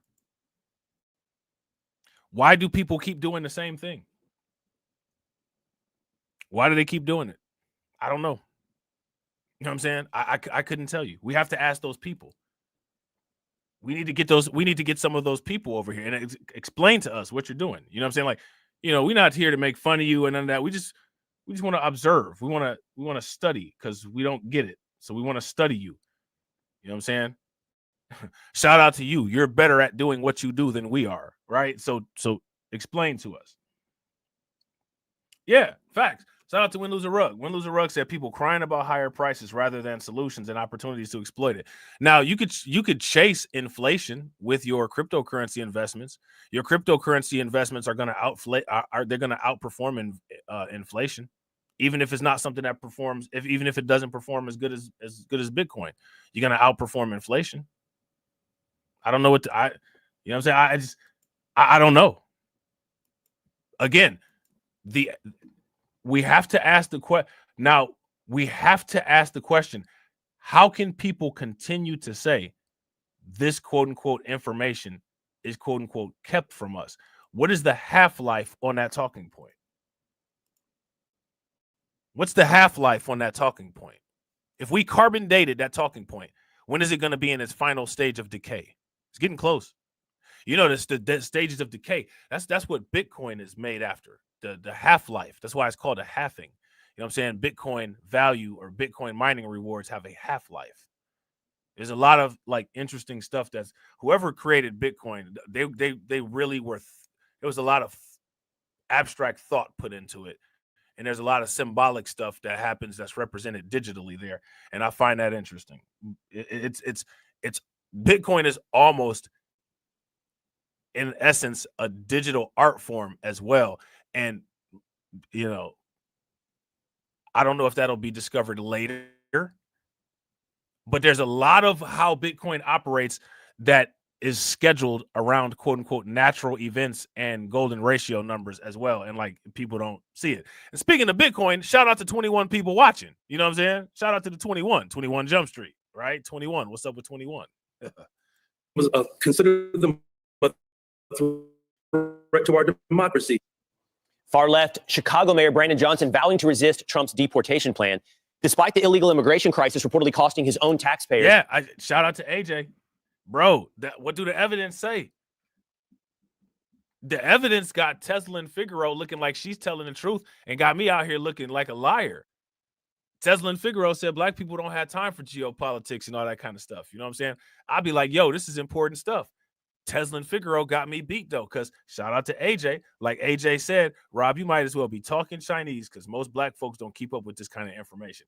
Now, let me ask you this question. Why not? Why not? Let me ask you guys this. Am I keeping these people from coming to my channel? No, I encourage people. Hey, hit the like button. People tell me stop saying hit the like button so much. Don't say hit the bell so much. Why? I'm on YouTube to get subscribers. I'm not on YouTube to not get views on my channel, right? No, but I don't think that. Let me ask you guys this question. Can anybody tell me any content creator who creates videos with the purpose of getting 0 views? Do you know anybody like that? I don't know anybody like that. I don't know anyone like that. Shout out to U-Law. What's good with you, bro? Shout out to U-Law. U-Law been around forever. You know what I'm saying? U-Law been around forever. U-Law, how long have I been talking about the think tanks and all that? Bro, hey, you know what I'm saying? Just like an old lady with a life alert on her neck. Them fell on deaf ears. Them fell on deaf ears. You know what I'm saying? More than $500 million. This morning, President-elect Trump's incoming border czar, Tom Homan, is firing back. He joins us now. Tom, it's so great to have you on. I have so many questions to ask you, but let's start with this. He talked about sanctuary cities. Is the Trump administration, do you have any indication, have you talked to the president, are they going to just remove federal funding from cities and states that say we're just not going to cooperate with the federal government in getting criminal illegals out of the country? Shout out to, man, listen, shout out to U-Law. About 6 years. 6 years. 6 years. 6 years. 6 years. And I still can't get 100 people to chop it up with me. Think about that. I lay out the plans where a 2-year-old could understand it. Maybe I need to put them in a blender or something and put them on a spoon. I don't know. Shout out to Win Loser Rug. Win Loser Rug said, I know some ninjas with a built-in hater mentality. They found pride in not hitting the like button. Oh, yeah, absolutely. And it's like, okay, why? You know what I'm saying? That's ridiculous. If I watch a video all the way through, I hit the like button. As a content creator, I hit the like button. And as a content creator, I try to watch videos all the way through. And if not, I try to make sure that I complete the video as a content creator, as a courtesy to other content creators, right? But I do this with the understanding that most people are not courteous. I don't expect reciprocity, right? Because the evidence would show that it would be foolish and naive to expect reciprocity, right? That would be absurd. So that's part of the plan. We tried that during the last administration, of course. But when President Trump didn't get back in office, that lawsuit filed by DOJ, of course, Joe Biden dropped it day one. But let me talk about what Brandon Johnson just said. No one's asking them to make his officers ICE agents. That's not what we're asking. We're asking to let us in Cook County Jail, the largest jail, one of the largest jails in the country, where back in the day, we arrested hundreds of criminal aliens out of that jail. That's what we're asking for. Give us access to the bad guy, the guy you locked in a jail cell. That's what we want. Because when you don't give us access to the bad guy and the safety and security of a jail where everybody's safe, you force me into the. Hey, I should make shout out to Win Loser Rug. Shout out to U-Law. Make sure y'all show U-Law some love for thumbs up and, you know what I'm saying, encouraging the thumbs up. Big facts. And should I make a special like enforcer for undocumented? If I should make a special like enforcer for undocumented, let me know and I'll work on something. I'll definitely work on something. The neighborhood. And when I go into the neighborhood, I'm going to find that bad guy, but it puts him at risk, puts my officers at risk, puts the community at risk. And when we find that bad guy, he's probably with others. Others are in the country legally that aren't a priority criminal alien, but guess what? They're going to be arrested too because we're not walking away from illegal aliens. So your actions are going to give you the results you don't want. More agents in the community and more non-priority aliens being arrested. You force me in that position, and that's what's going to happen. By the way, you can't, I don't know what the mayor is thinking in this circumstance. You can't create a law that violates federal law, which obviously would have precedence. And in this circumstance, regardless of what he is saying in terms of what we're going to do as a sanctuary city or state, the facts on the ground are simply these. You have the rights, you have the authority as a federal agency to go in and get them wherever they may be. Do I have that right, Tom? You have it exactly right. That's why I find it incredible that him and Governor Pritzker, first thing he said, you got to go through me. Why do I have to go through an elected official to help you remove public safety threats from your neighborhoods? Every elected official should want public safety threats taken on their neighborhood. That's your number one responsibility, is protecting the communities. I want to arrest somebody that's in the country legally that is a criminal. That is our priority. Out of the gate, President Trump and I said we're going to concentrate on public safety threats and national security threats first. Why would any elected official not want to help us with that, especially Chicago with the crime rate and the shootings at the level they're at? I just can't believe that they want to sit there and call law enforcement officers the bad guy and the victims of the criminal aliens that broke the law and violated laws against the U.S. citizens. They're the victims, but the people who enforce the law are the bad guys. I just don't understand it. How unique or how common are you finding Mayor Johnson's attitude? I know you've met with a lot of blue city mayors, Tom, including Eric Adams, by the way, here in New York City, who seems to have changed his tune a little bit. He seems in a constant evolution towards singing a new song a little bit. But you're meeting with all these guys. Do they sound like Brandon Johnson? No, he's far off the table. I mean, the comments he's making, it's just incredible. Considering his ratings in Chicago are so extremely low. I was there the other day, and there's hundreds of people there that want him removed from office. And again, I just go back to the crime rate in Chicago. Why wouldn't he want help in removing public safety threats? But I'm going to do it, and that's what I told him. I said, "You don't want to help? Fine. I can't believe you don't want to help remove criminals." Like, yeah, I'm a definitely. I got something for that. And also, what you guys are also going to see, like I said, moving forward, because this situation with BLR 2, you know what I'm saying? It's adaptability and evolution, right? So I adopted and I evolved. And so you guys see how I do the quote unquote dual broadcast with Tales from the Cryptocurrency, right? If you guys know what I'm talking about, the quote unquote dual broadcast with Tales from the Cryptocurrency, give me a thumbs up. If you don't know what I'm talking about, then give me a thumbs down. From now on, every broadcast, right? Now, you guys know, if you ever want to watch old content, everything is on Rumble, right? So you can go follow the Rumble channel. The Rumble channel link is pinned in the chat. So make sure you guys hit the Rumble channel link. All right, go over there, support the channel. But there's going to be parallel viewings. So I'm letting everybody know from here on out. This channel is going to be paired with another channel, right?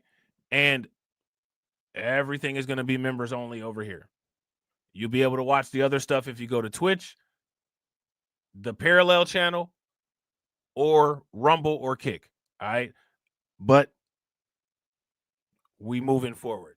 All right. And you'll always be able to know the parallel channel because there'll be a link pinned in the chat, and then all the normal links will be pinned in the chat on the parallel channel.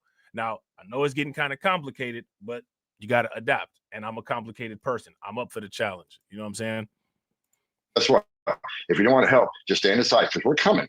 And because we can't take the efficiencies of going to a county jail, arrest a bad guy. Now I got to send the whole team rather than one guy arresting that bad guy in jail. Now I got to send the whole team to the field to arrest that bad guy because of officer safety considerations.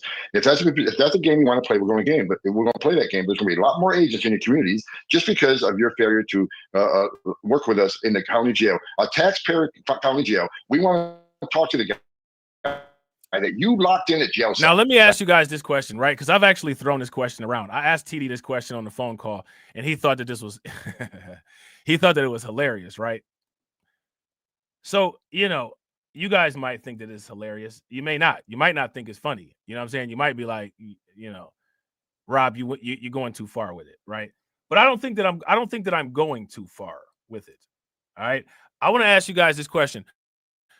How many people believe that non-compliant liberal cities and non-compliant liberal states right? Non-compliant liberal states should be zoned into migrant holding areas.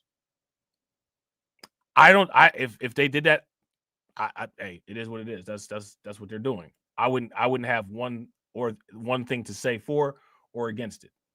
I don't know what to say because again, I don't know what these people expected when they voted for Brandon Johnson. They voted for Brandon Johnson. He's an elected official. They put him in office. Why do you get to vote for an idiot like Brandon Johnson and then you attempt to run for the cover of a Tom Homan and a Trump? I think that's weird. I think it's very weird. Brandon Johnson was your man. That's what the numbers say. So Brandon Johnson is doing what he was put in office for, because he told everybody what time it was during his campaign, didn't he? Let me ask you guys this. What did Brandon Johnson lie about during his campaign? Let me know. Right. You locked him in jail so for obvious public safety concerns. When you're done with them, simply give them to us. Let us know when you're going to release them. You don't have to hold them a minute on your taxpayers' dime. When you're getting ready to release them, let us know and we'll be there and we'll pick them up. We'll take care of them at that point. Tom, can I ask you one quick last question? So let's say you get the illegal criminal out of the jail and you're in possession of him. I heard Sarah Carter last night on a Fox show, the weekend show, saying that El Salvador said they'll take them back. Do you guys have arrangements with other countries to take them back? Because a lot of these guys are Venezuelans. I don't think Maduro's going to take them back.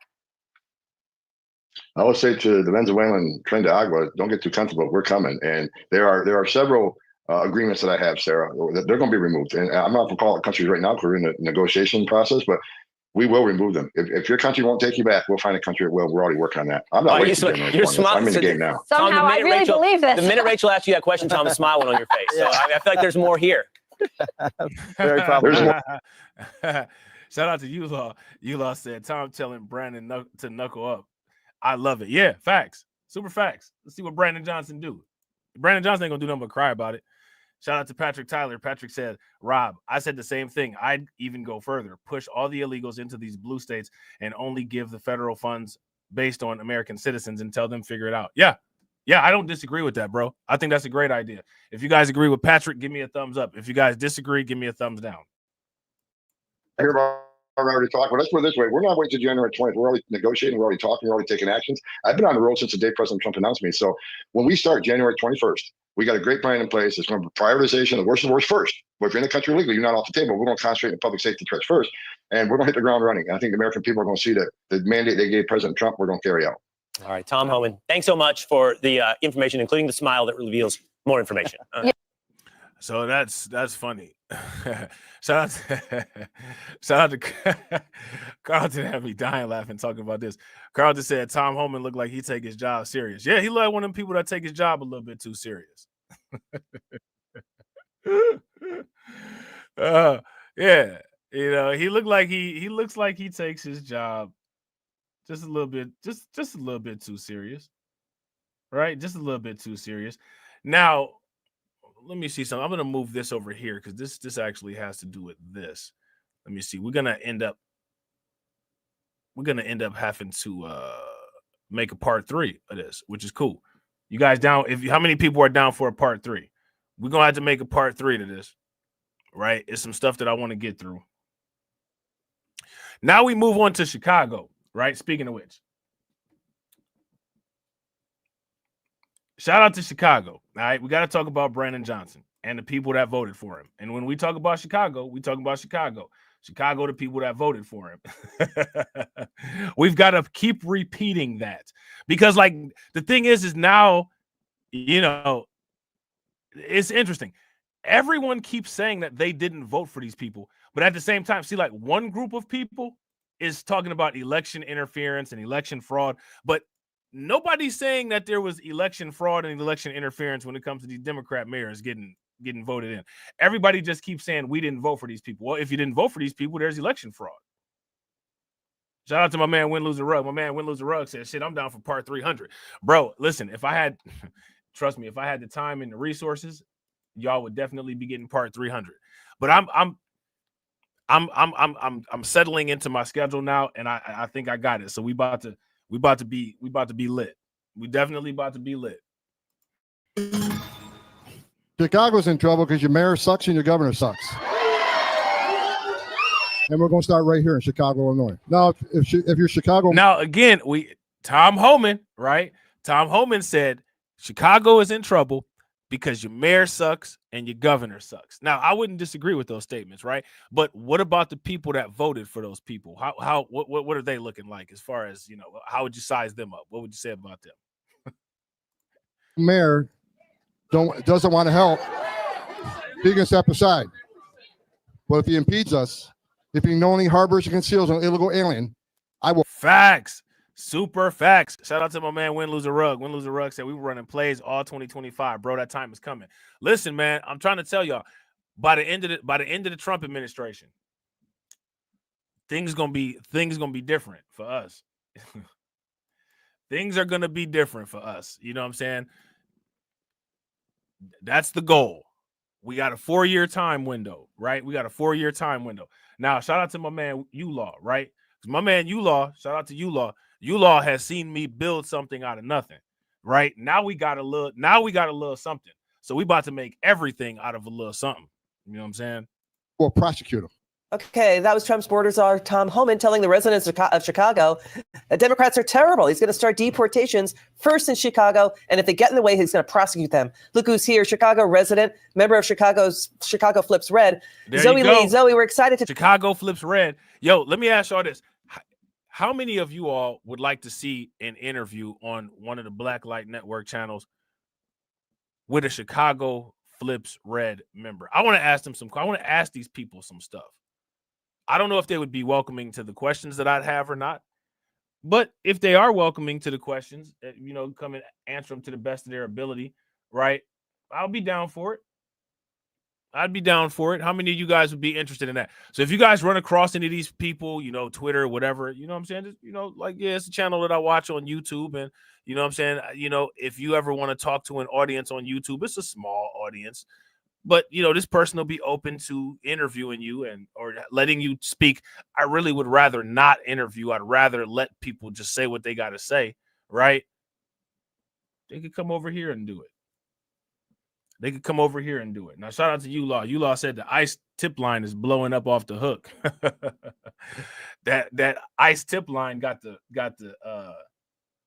what's the name of that? The hotline bling. You know what I'm saying? Now everybody gonna unsubscribe because I referenced the Drake song. You know what I'm saying? I'm supposed to be referencing the Kendrick Lamar song.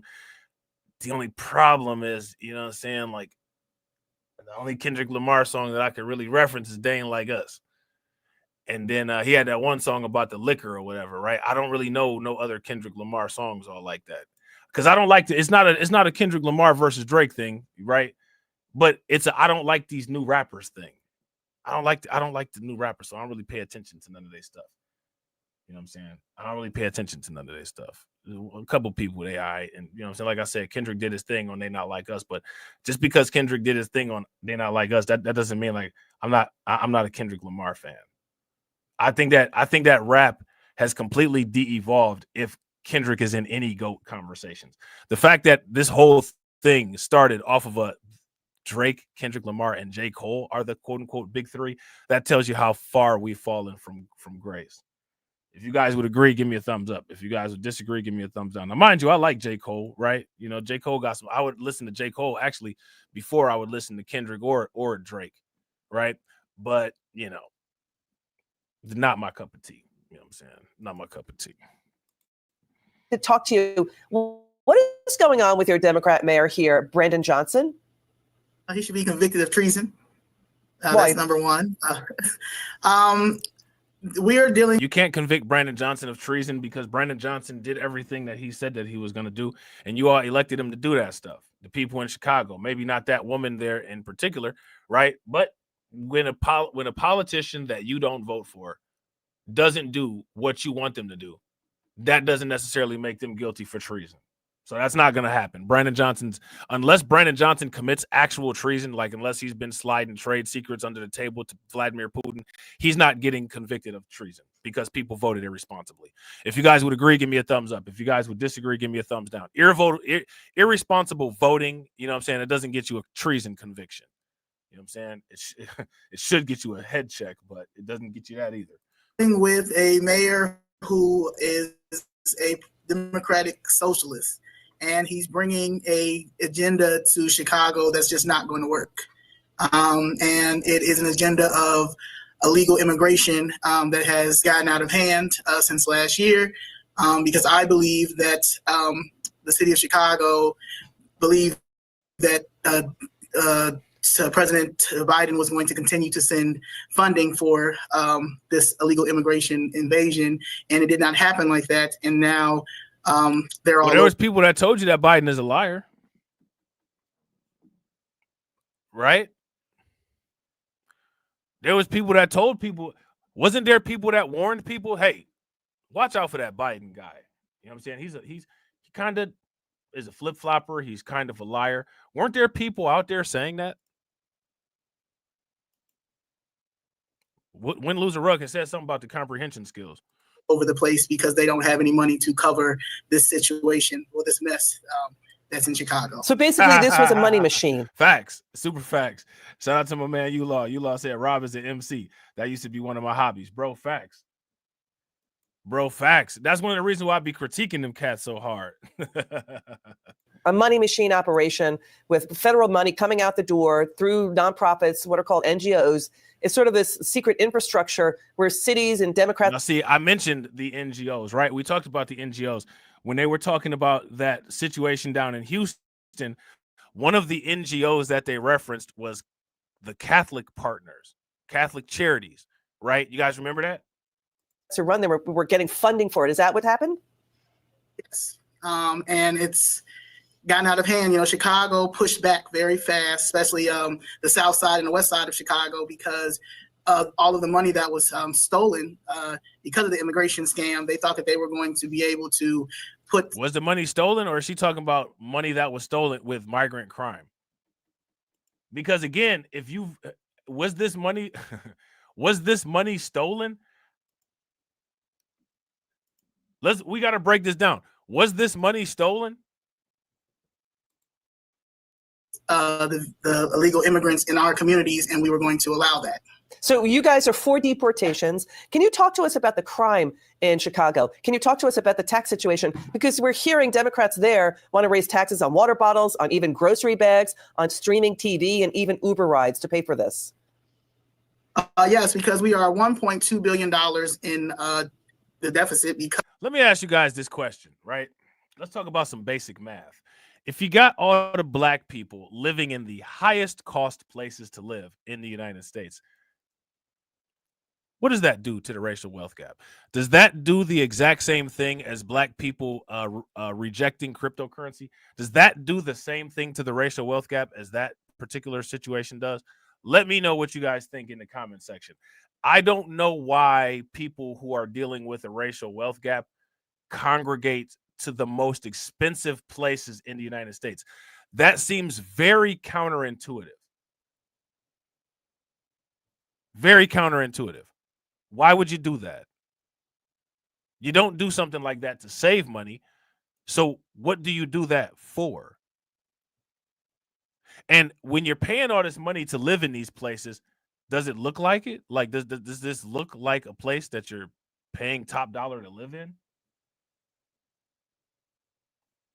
You know, if I'm living in some some high rise or some affluent area, it's going to be plushed out. I want ambient lighting. I want blue ambient lighting to come on at night. Leather couches. You know what I'm saying? Wall TVs, right? I want the closets that got the crystal like liner inside where you hang the clothes up on the crystal hangers. You know what I'm saying? I want the kitchen. You know what I'm saying? With the stove, with the restaurant fan in it. I want an indoor wood burning fireplace. A basement swimming pool. You know what I'm saying? I want dope stuff at my crib. I'm not gonna pay top dollar to live in a trash can. I'm not gonna do that. So, shout out to Oscar the Grouch, but I'm not gonna do it like him. You know what I'm saying? I'm gonna do my thing a little bit different. You know what I'm saying? Shout out to Patrick. Patrick says, no, Rob. Chicago is actually not an expensive city. Yes, it's gone up, but it is one of the rare big cities that aren't over the top. Now, mind you, right? We're talking about Chicago relative to the rest of the Midwest. Now, if you ask me, Chicago is over the top for the Midwest. right? And if you ask this question, the money that the residents of Chicago is spending, what are they getting for it? And could their money be spent better elsewhere? These are all sunk costs for these people. Because of this illegal immigration scam. I call it a Ponzi scheme. I remember when the first 51 million was voted on, and I said, I don't even understand why they passed that, because that is not enough money. That's going to be nowhere near enough money to take care of the immigrants. And it's shown that. I believe that we are almost at $2.2 billion over, and it's getting worse. The crime in Chicago. Yeah, it's absolutely getting worse. It's absolutely getting worse. There's been these situations with this budget situation in Chicago have been just crazy. It's been just crazy. It's just been insane. It's been crazy. Yeah, and I wouldn't disagree. Shout out to Patrick. Patrick says, bet she voted for Brandon Johnson too. Yeah, facts. Now, shout out to Patrick. Patrick says, well, Rob, today everywhere is rising. Right. And so what do you do to protect yourself from inflation? You invest in gold, you invest in Bitcoin. But large population of people, a lot of people that live in these areas don't believe in Bitcoin. They'll sit there and tell you that it's the mark of some kind of beast, which if it's a mark of a beast, how can you read it? You don't read beast language. What does the mark of, if somebody wrote the mark of the beast, what does it look like? Now, a lot of people sit there and say that, you know, the mark of the beast is allegedly this number 666. Where do you get any sixes in anything involving Bitcoin? Except for some people don't have a sixth sense enough to be able to think straight and buy some. Besides that, which that would be an absent six, because that's absent of a sixth sense. Where's the six involving the Bitcoin?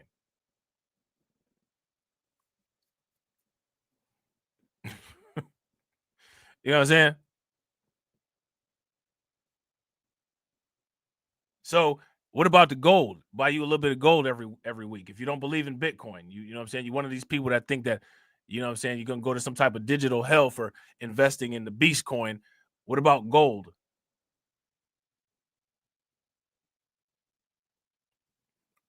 You know what I'm saying? We talk about protecting from inflation, because here's the thing, right? Even if the cities are skyrising, as far as the prices, over time, everything's skyrising, right? Which means that not only in the short term, you got to worry about groceries being more expensive, gas being more expensive. The short-term inflation is going to make for long-term hyperinflation. Long-term hyperinflation is going to dwindle the value of your $1 million 401k down to where it's about maybe worth, I don't know, maybe like, you know, $500,000 in value. You know what I'm saying? Why aren't people inflation proofing? They ain't got time for it. It's getting worse, especially now that we don't have ShotSpotter, what was a detection when it comes to people getting shot. Now, mind you, look, the people in Chicago, right? The people in Chicago wanted ShotSpotter, the artificial intelligence criminal justice system. They wanted that to stay, right? Now, who voted it out? Who took ShotSpotter out of Chicago?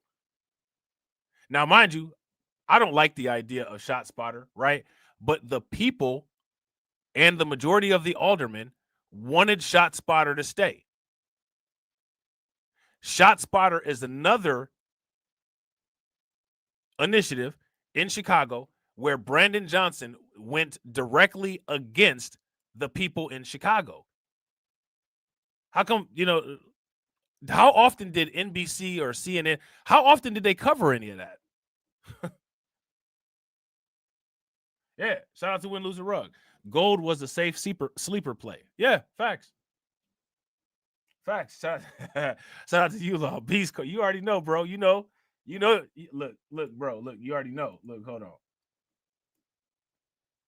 You already know. He going along with the Fox shit. Don't touch me! I'm about to change on your ass! I'll beat your ass with my elbows! Werewolf style! Yeah, we're gonna call it the Beast Coin. Shout out to Black Free Thinker. I've been scammed by the Beast. Facts. It's the Beast Wars over here, right? Minus the Autobots and Decepticons. took that away, saying that it wasn't working, and they were supposed to replace it with another technology thing like that, but that didn't work. So now we're dealing with, we call it Brandon bodies. Brandon is on 20 bodies, where places where ShotSpotter used to be, that's where you would. Yeah. Listen, Zoe, we hear you loud and clear. You did a great job there. We want to have you back on. You were terrific tonight, breaking it down for the viewer. Thank you so much, Zoe Lee. All right, so there's that. Chicago is not happy with Brandon Johnson. Chicago is not happy at all with Brandon Johnson, but they voted for him. They voted for him. That has to be continuously repeated. They voted for him. Your mayor sucks and your governor sucks. Trump's border czar tells Chicago party goers. All right, you came to this party, you get your martini. You know what I'm saying? You get your Mary Kennedy. You get your martini. You get your Mary Kennedy. You drank it down. You feel good. Listen here, your mayor sucks.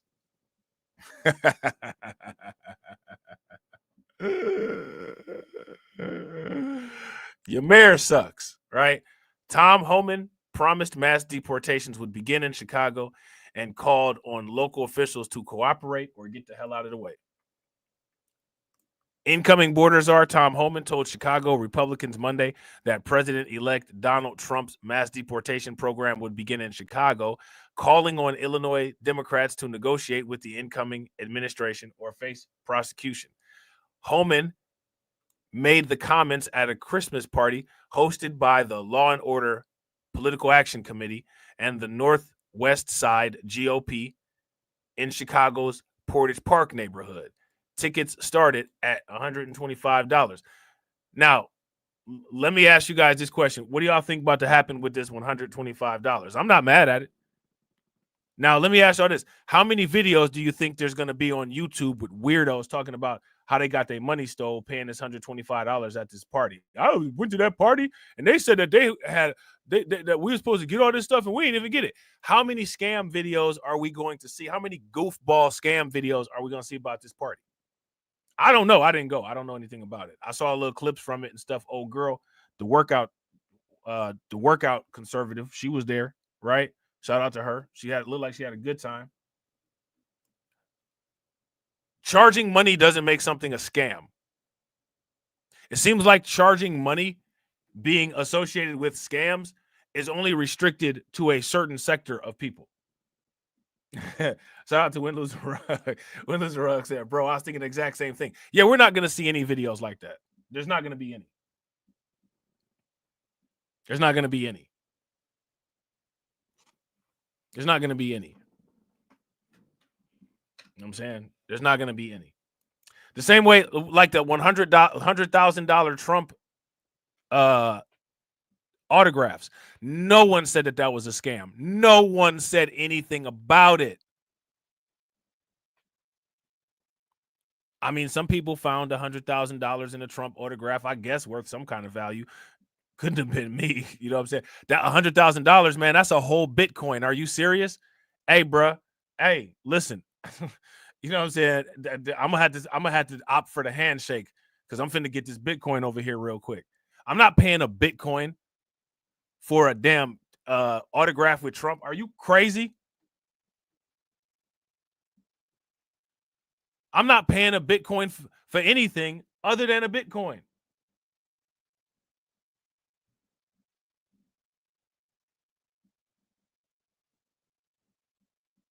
Yeah, right.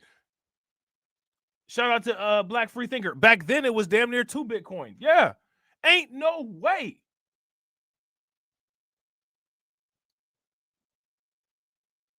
Ain't no way.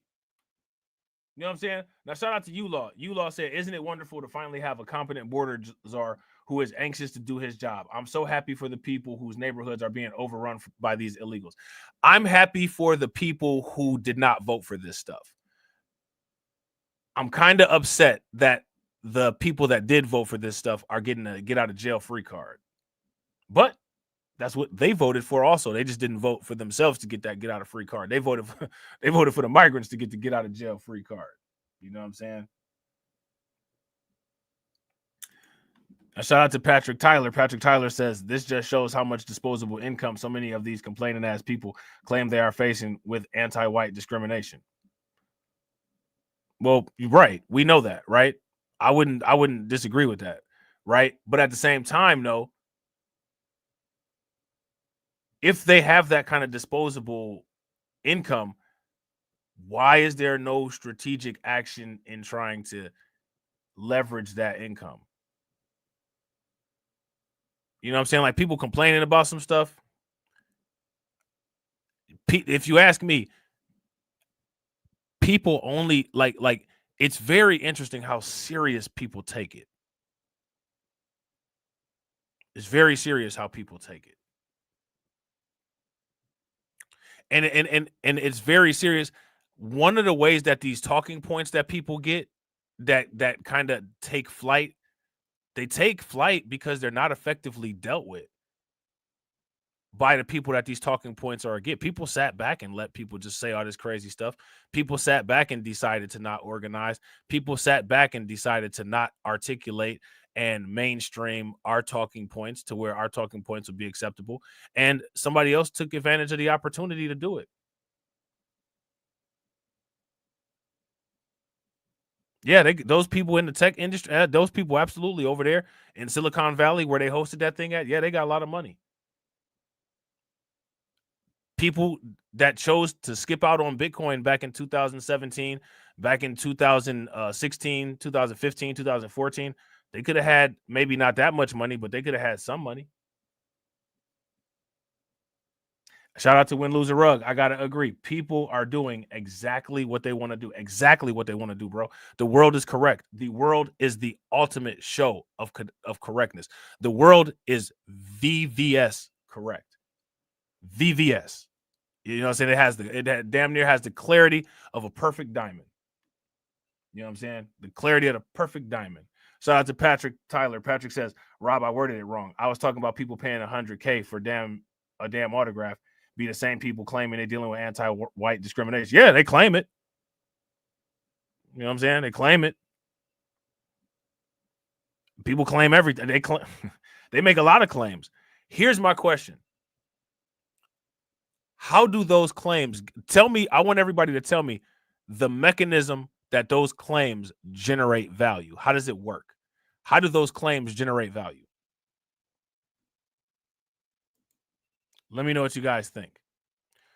So now here it says, Homan reportedly took stage to a remix of George Thorogood and the Destroyers' Bad to the Bone at the event. That's interesting, right? Which drew a crowd of local Republicans and a small number of Democratic officials.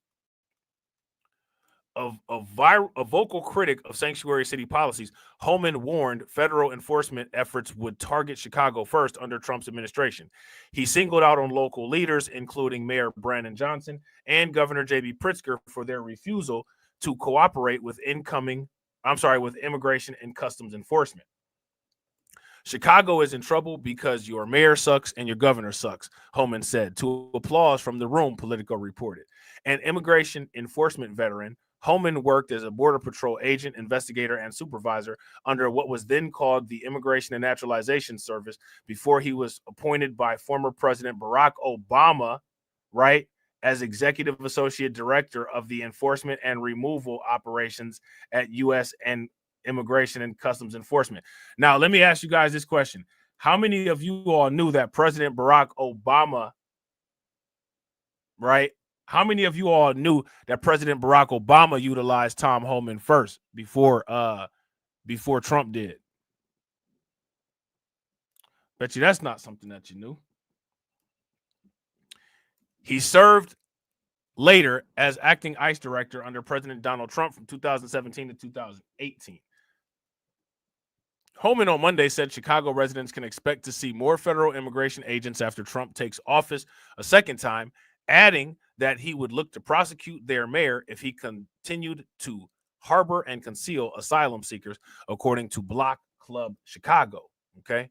Homan who will not be subject to Senate confirmations in his new advisory role, said the Trump administration plans to prioritize deportations of undocumented individuals with criminal records, but would eventually extend to others. Now, let me ask you guys this question. What is the time frame of the criminal removal operation?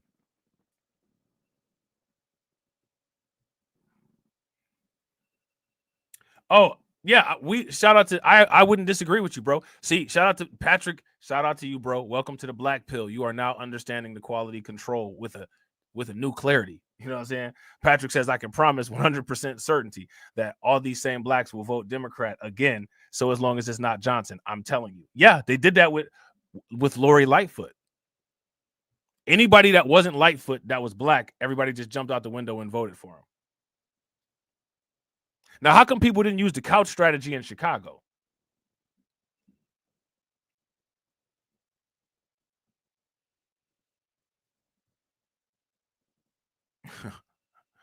How come they didn't use the couch strategy in Chicago? You know what I'm saying? While he reiterated his intention to challenge Illinois' sanctuary laws, including the Illinois Trust Act and Chicago's Welcoming City Ordinance, both of which prevent local authorities from cooperating with federal immigration agents, Homan sidestepped questions about coordination with local law enforcement, Block Club reported. Okay. Now, I don't think that he's done that.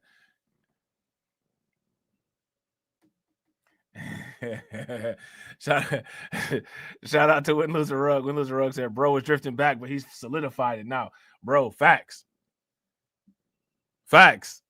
We gonna get Patrick fully black pilled in a minute.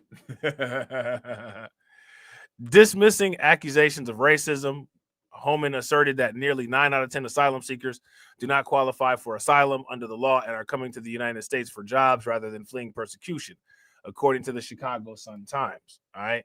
So, it goes on to say a bunch of stuff that we already know, right? It says what we already know. So what we're going to do when we get back to this, which will either be today at some point or tomorrow morning, more than likely tomorrow morning, all right, is we're going to wrap this stuff up. Same thumbnail, right? Y'all can expect the same thumbnail. And like I said, from here on out, it's going to be members only on a satellite channel. It's going to be members only here, satellite channel, and all the other social media that people can watch. You know what I'm saying? If you just, for whatever reason, feel just uncompelled to be a member and support the channel. Because we're getting our contingencies in place. That's how your boy has survived so long. You know what I'm saying? That's how your boy has survived so long. And I plan to survive longer. You know what I'm saying? Shout out to the stream sponsors, because as you guys know, without the stream sponsors, ain't no stream. Ain't no stream without no stream sponsors, man. Shout out to my man, J007. Definitely appreciate you, bro. Make sure you guys show J007 some love. Definitely appreciate it. As always, my man, Patrick Tyler, coming through. We definitely appreciate Patrick Tyler and the engagement. Patrick Tyler is always a pleasure when Patrick is in here, because, you know what I'm saying, Patrick Tyler is not afraid to say what's on his mind, and that is definitely appreciated around these parts. You know what I'm saying? I encourage everybody to do that. So shout out to you, bro, for your monetary contribution and for your engagement contribution. Both are equally appreciated. All right. And as always, ladies and gentlemen,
Springfield. And so don't push me, ain't Donald Trump trying to grab him by the... Said it was some Haitians, somewhere out in Springfield. Women doing cartwheels. Have you seen Garfield? Have you seen Snowball? This about to snowball. I'm about to go off. I can't let this go on. Miss me like an airball. Tell me where my cat is, cough it up like a hairball. I gotta tell them if they even put the fingernail on Santa's little helper to turn them to hamburger helper. Somebody better help them, cause I'm going to jail for showing them fellas helter skelter. Usually I'm content, but if you touch my dog, then I'm turning into John Wick. I'm lit. Bird better drop it. If you touch my pet, then I'm pulling up like CrossFit. Gone overseas where they said Hello Kitty, but it ain't there, it's right here in your city. When I turn my back, now the cat goes missing and where my peoples is at. Does anybody know where he took with that? Cause I heard they putting claws on felines, I'm mad. And my cat disappeared just like Felix the cat. And they got paid back. Thought she was a goner, but the cat came back. If you ain't a pussy cat, say drop that cat. Drop that cat. Drop that cat. Got paid back. Thought she was a goner, but the cat came back. If you ain't a pussy cat, say drop that cat. Drop that cat. Drop that cat. They're eating the dogs, they're eating the cats. Eat the cat. Eat the cat. They're eating the cats. They're eating the dogs. Eat the cat. Drop that